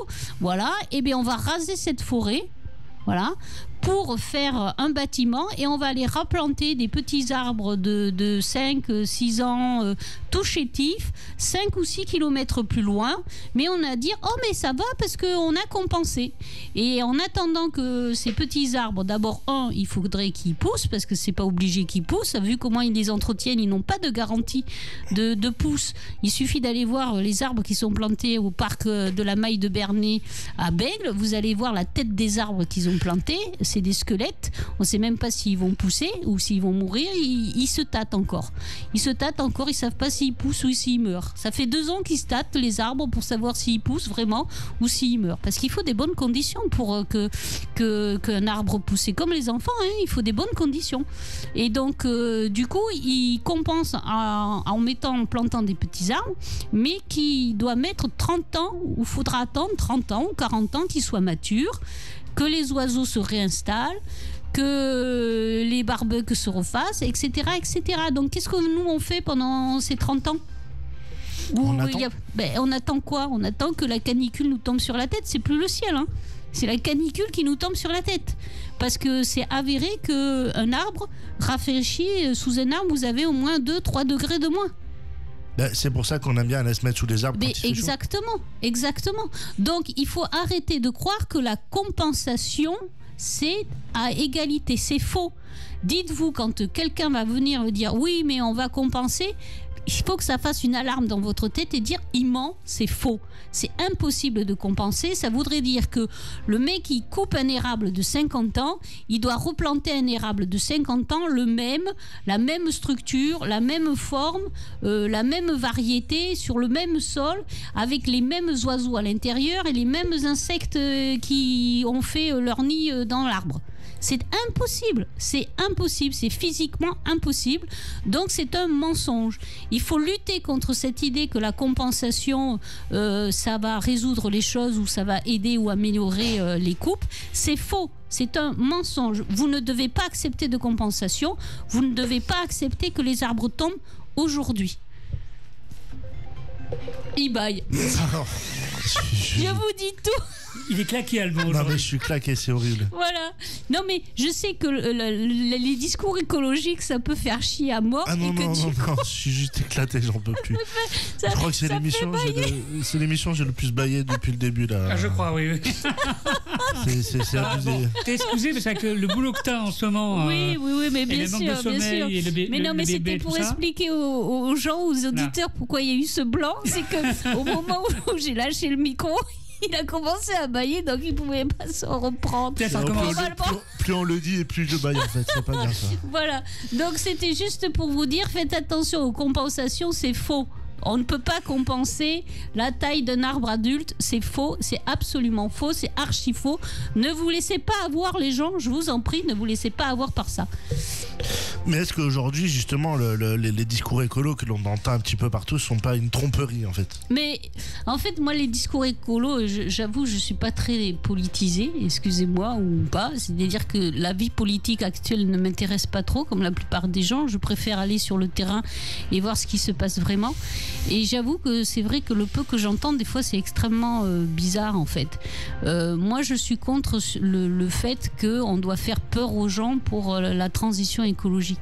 Parce que plus on fait peur aux gens pour la transition écologique, et moins les gens ils vont aller dans la transition écologique, hein, ce qui est totalement normal.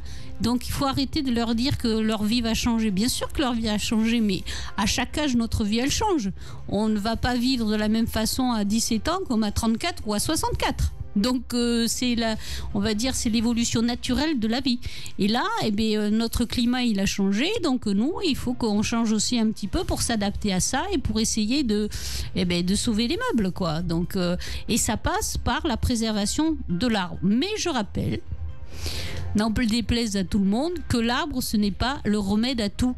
Ce n'est pas la panacée. On parlait de la panique tout à l'heure. Donc là, en ce moment, tout le monde panique. Donc tout le monde se met à planter des arbres et plein de trucs. Mais il ne faut pas les planter n'importe comment non plus et n'importe où. Il y a aussi un discours, il y a aussi une réflexion à avoir. Qu'est-ce qu'on plante? Où? Comment? Et pourquoi? Pour faire de la fraîcheur, pour faire de la biodiversité, pour faire des fruits pour manger. Donc il y a tout ce discours et cette réflexion à avoir avant de planter un arbre. On va se faire une pause dans le 17-19 sur la Wanted Radio et on va continuer à parler des arbres avec Valérie et avec notre chef d'orchestre Scooby. Wanted Radio, non-stop sur le hip-hop. Come on, y'all.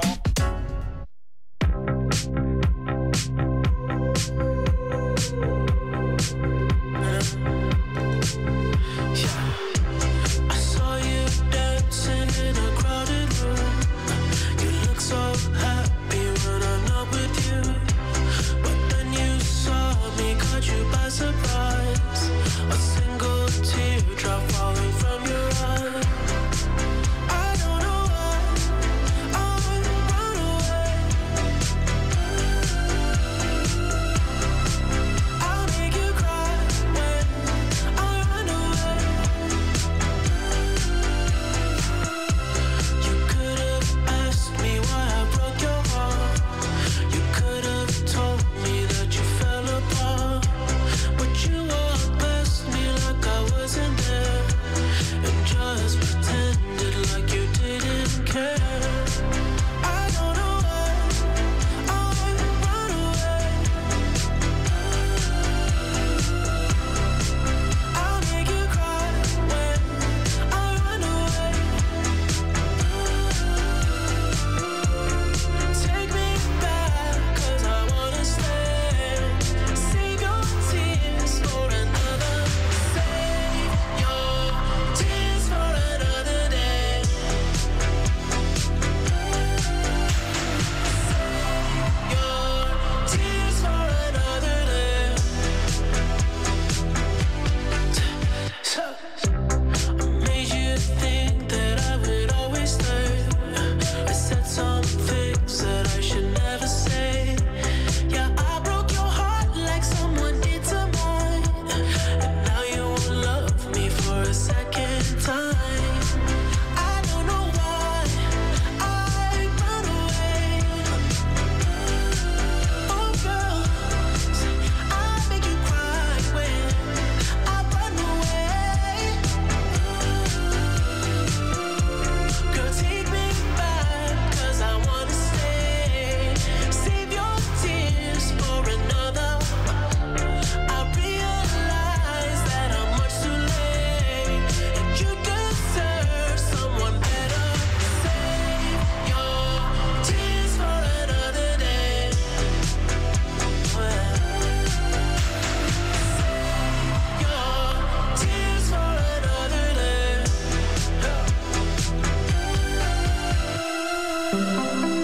I don't know why I run away. I'll make you cry when I run away. Save your tears for another day. Ooh, girl, I said save your tears for another day.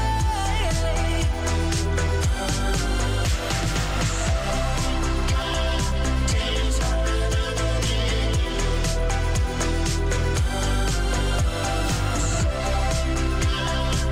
Tears for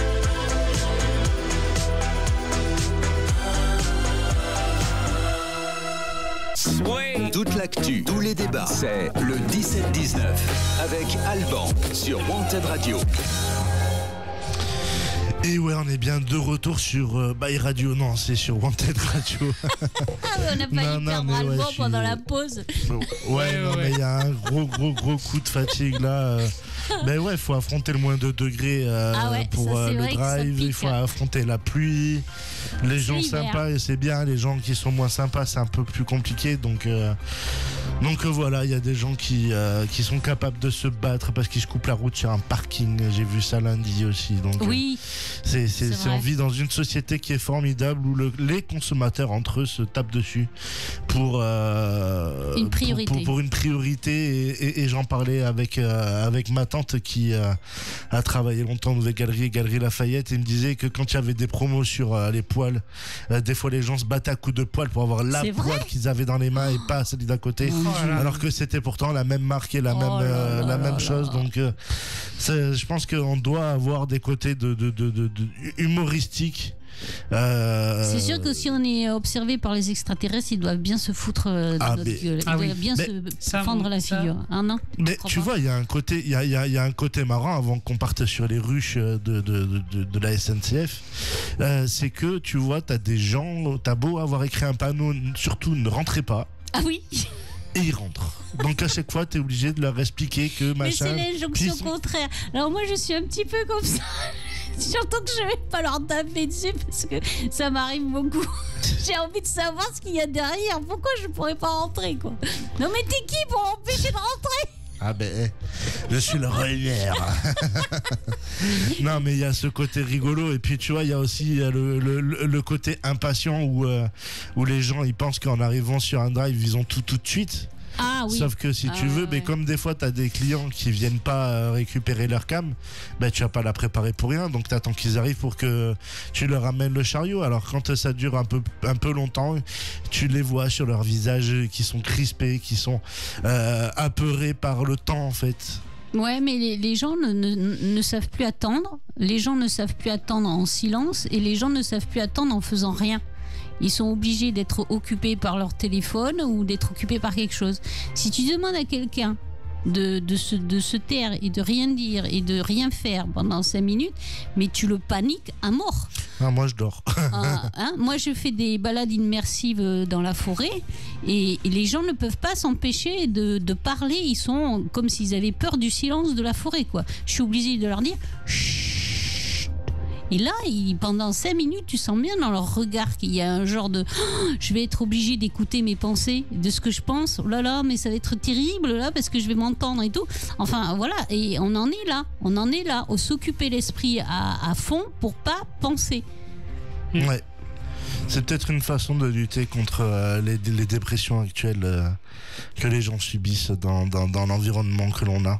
Ouais, mais c'est un leurre en fait. Parce que si tu prends pas le problème à bras le corps, à un moment donné, il va ressortir quand même. Hein. C'est pas parce que tu regardes un TikTok ou un machin sur ton téléphone que le problème il est pas toujours là, quoi. En fait, tu vois, c'est un genre de déni.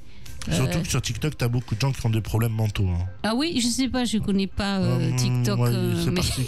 il y a des trucs intéressants, autant il y a des trucs. Oui, il paraît que oui, mais c'est leur pub TikTok. Tu peux apprendre plein de choses en regardant TikTok, plein de trucs à faire vous-même, etc.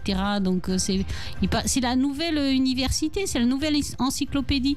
À une certaine époque, tu sais, t'avais les encyclopédies 12 volumes, Larousse, etc. Là, qui, tu vois, une fois qu'elle tombait sur ton pied, tu te cassais le pied tellement c'était lourd, etc.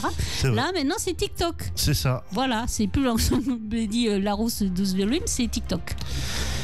Et du coup, tu voulais nous parler des ruches de la SNCF. Voilà, j'ai vu passer. Alors, je ne sais pas, je ne suis pas allée vérifier si c'était vraiment là, mais j'ai vu sur la gare de Pessac, sous un abri le long de la voie, il y a marqué ici, la SNCF a mis des ruches le long de la voie. Déjà, c'est pas mal que la SNCF fasse quelque chose. Oui. Alors, nous saluons l'initiative de la SNCF écologique et bio, mais moi, je me pose la question, est-ce que c'est bien censé de mettre des ruches aux abords d'une voie où il y a des dizaines de trains qui passent par jour, plus le TGV? Oui. Donc, il va dire déjà que nous, ça nous emmerde d'être près d'une voie à cause du bruit, des vibrations et tout ça. Les abeilles, je vous rappelle, c'est des êtres tout petits, tout sensibles et tout fins. Est-ce qu'on les a prévenus déjà des horaires de train? Parce que je me dis, s'ils veulent traverser pour aller voir la fleur en face, Est-ce qu'ils ont un passage souterrain, un passage aérien? Ou est-ce que, Robert, merde, le TGV de 19h45 et Robert, il a disparu, quoi? Tu vois, enfin, je sais pas. Robert, voilà, c'est ça, exactement. C'est ça que je me suis dit. Est-ce qu'ils préviennent? Est-ce qu'ils ont donné les horaires des trains aux abeilles pour pas qu'elles traversent la voie, pour pas se faire embarquer par le TGV qui passe ou le train qui va à Arcachon?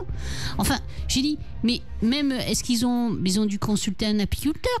Est-ce que les vibrations, les bruits, ou elles sont sourdes, les abeilles, ou elles sont débiles, je sais pas. Ah non, alors moi j'ai eu la chance d'avoir un essaim qui est arrivé dans mon rosier à l'époque à la Bastide, et en fait ça a tiré, tu sais, les frelons asiatiques. Oui. Et les gens du chantier à côté me font, ouais mais tes abeilles, moi tu vas voir ce que je vais en faire, je vais te les enlever, Manu Militari, nani nanana. J'ai fait non, mais moi j'appelle un vrai apiculteur qui récupère les abeilles et qui en fait quelque chose. Et donc j'appelle l'apiculteur il installe sa ruche, machin, etc. Il arrive à choper la reine qui met dans la ruche et toutes les abeilles s'envolent et vont dans la ruche. Et donc le truc qui était vachement rigolo, c'est qu'on avait beau passer au milieu de ce nuage d'abeilles et on se faisait jamais piquer. C'est génial. Donc, et l'autre là, avec son truc de chantier, là, il était là en train de taper du pied parce qu'il avait peur pour ses pauvres petits salariés payés au lance-pierre qui se fassent piquer par un frelon. Et le gars, il m'a filé un pot de miel, tu vois, qu'il fabrique lui-même. Et donc, les abeilles, ben voilà, elles ont rejoint la ruche et puis elles sont rentrées chez elles, chez l'apiculteur tranquillement. Et effectivement, quand tu penses aux vibrations, le miel, il va être vachement effrité. Quoi. Mais c'est ça, est-ce qu'on va avoir est-ce que les abeilles qui seront au bord elles vont devenir quoi? Elles vont devenir folles, neurasthéniques, elles vont devenir bipolaires.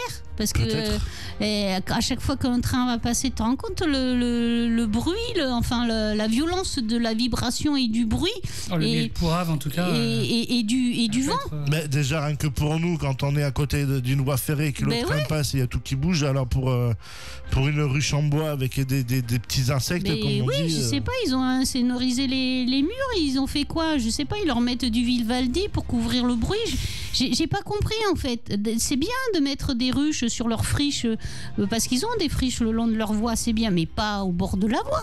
Enfin, j'espère qu'elle n'est pas au bord de la voie. Je suis pas allée vérifier, mais monsieur, madame SNCF, rassurez-moi, elle n'est pas au bord de la voie. Ou alors expliquez-moi comment les abeilles elles vont survivre au passage de dizaines et de centaines de trains et de TGV. C'est vrai que c'est une question à relever parce que bon, déjà qu'à la SNCF on a toujours un train de retard, ce serait con que les abeilles le subissent aussi. Les abeilles seront contentes les jours de grève, mais le reste de l'année subiront. C'est vrai que c'est une question que l'on peut se poser et il faudra aller voir du côté de Pessac où se trouvent ces ruches-là. Je vais aller faire mon enquête, je vais aller voir et je vous dirai, je vous tiendrai au courant la prochaine fois s'il y a bien des abeilles ou si c'est juste une publicité et qu'ils vont en mettre ailleurs. Mais autrement, J'espère qu'ils les mettront ailleurs. Enfin, je poserai la question à un apiculteur. Je verrai avec lui ce qu'il en pense.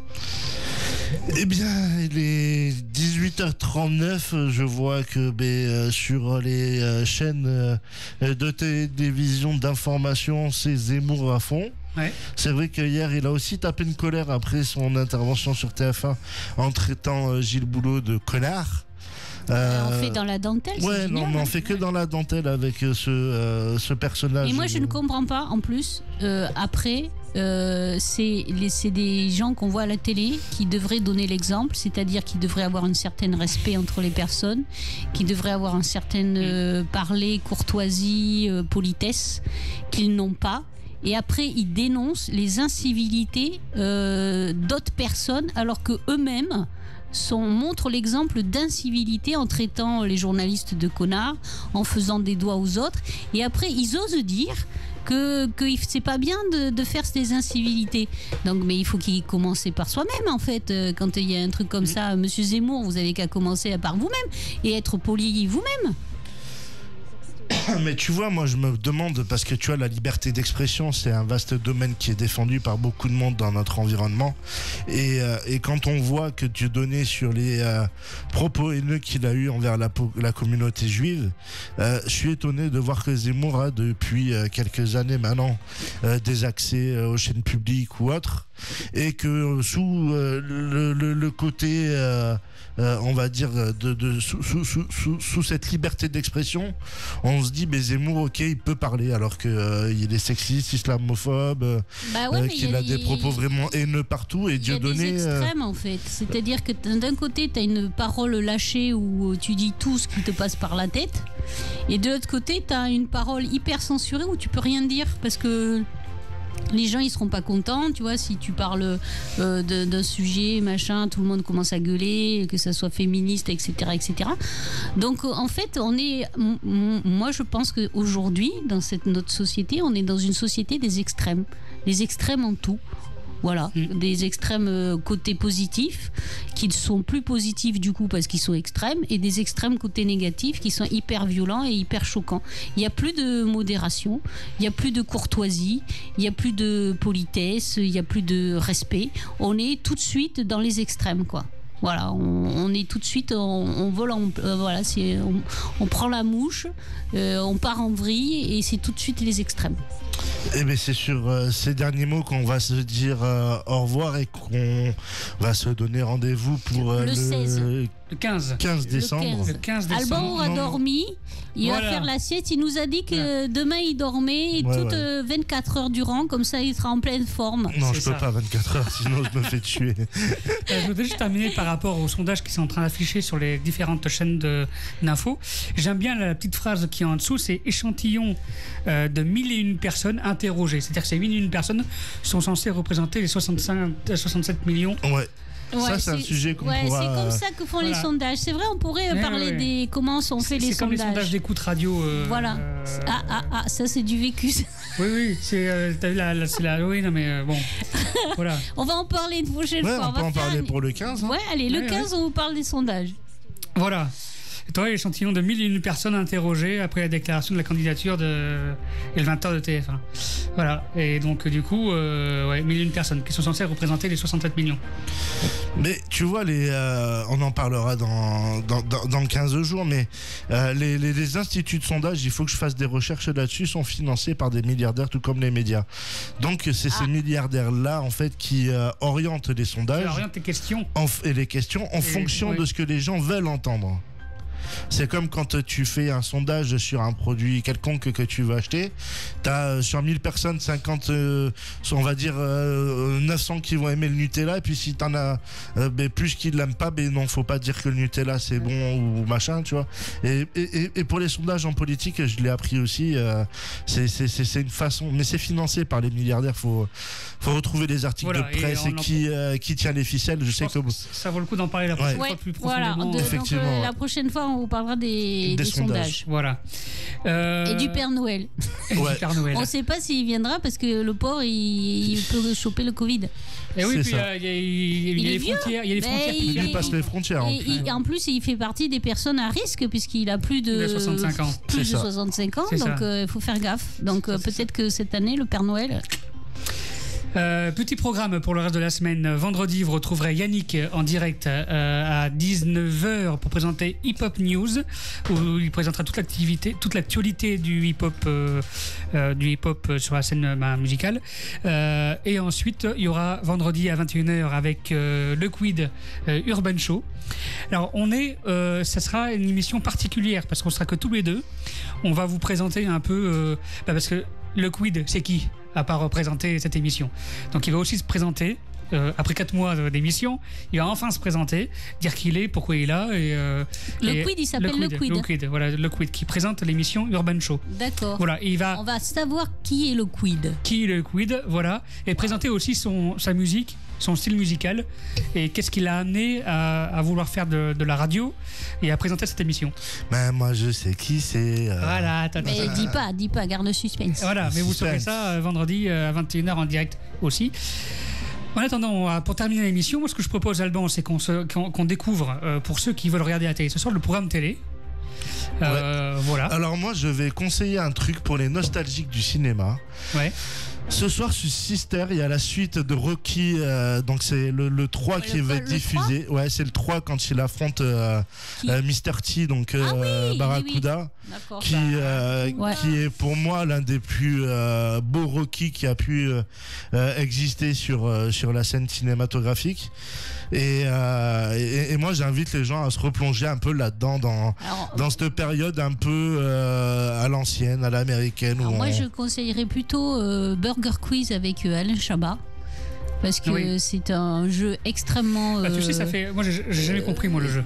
Mais voilà, mais t'as rien à comprendre, justement. C'est ça qui est rigolo. Et c'est un jeu extrêmement drôle et très, très, très percutant et très intelligent. Et donc, suivant les invités qu'il y a, c'est un très, très bon moment. Et moi, j'adore Alain Chabat. Je trouve qu'il a beaucoup d'humour avec Édouard Baird. Voilà, ils sont très forts aussi. Hein. Ça c'est des monstres d'humour très intelligents. J'adore. Donc, je vous conseille Burger Quiz ce soir sur la 10, je crois. Oui. Non. C'est pas la 9 ? Non, c'est quoi c'est TMC. C'est la 10. Ouais, TMC, la 10. Voilà. Bien, merci beaucoup. On se donne rendez-vous dans 15 jours pour le prochain 17-19. Restez avec nous pour découvrir le programme télé du soir et toute la playlist musicale aussi de wantedradio.fr. Au revoir le monde. Allez. Sur Wanted Radio, le hip-hop, c'est non-stop. Le programme télé.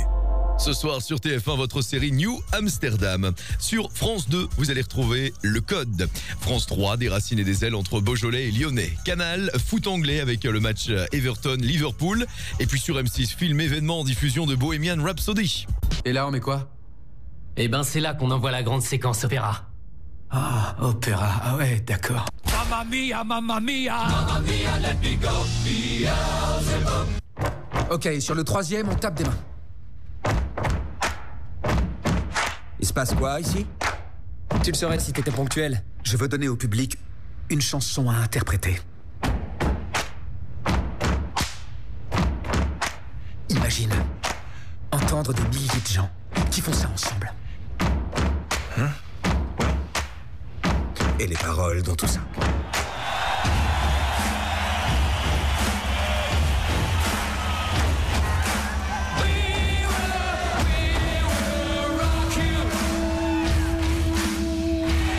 J'en ai des frissons, c'est ce soir Bohemian Rhapsody et c'est sur M6. On passe à la TNT, vous allez retrouver sur Arte, Plaire, Aimer et Courir Vite.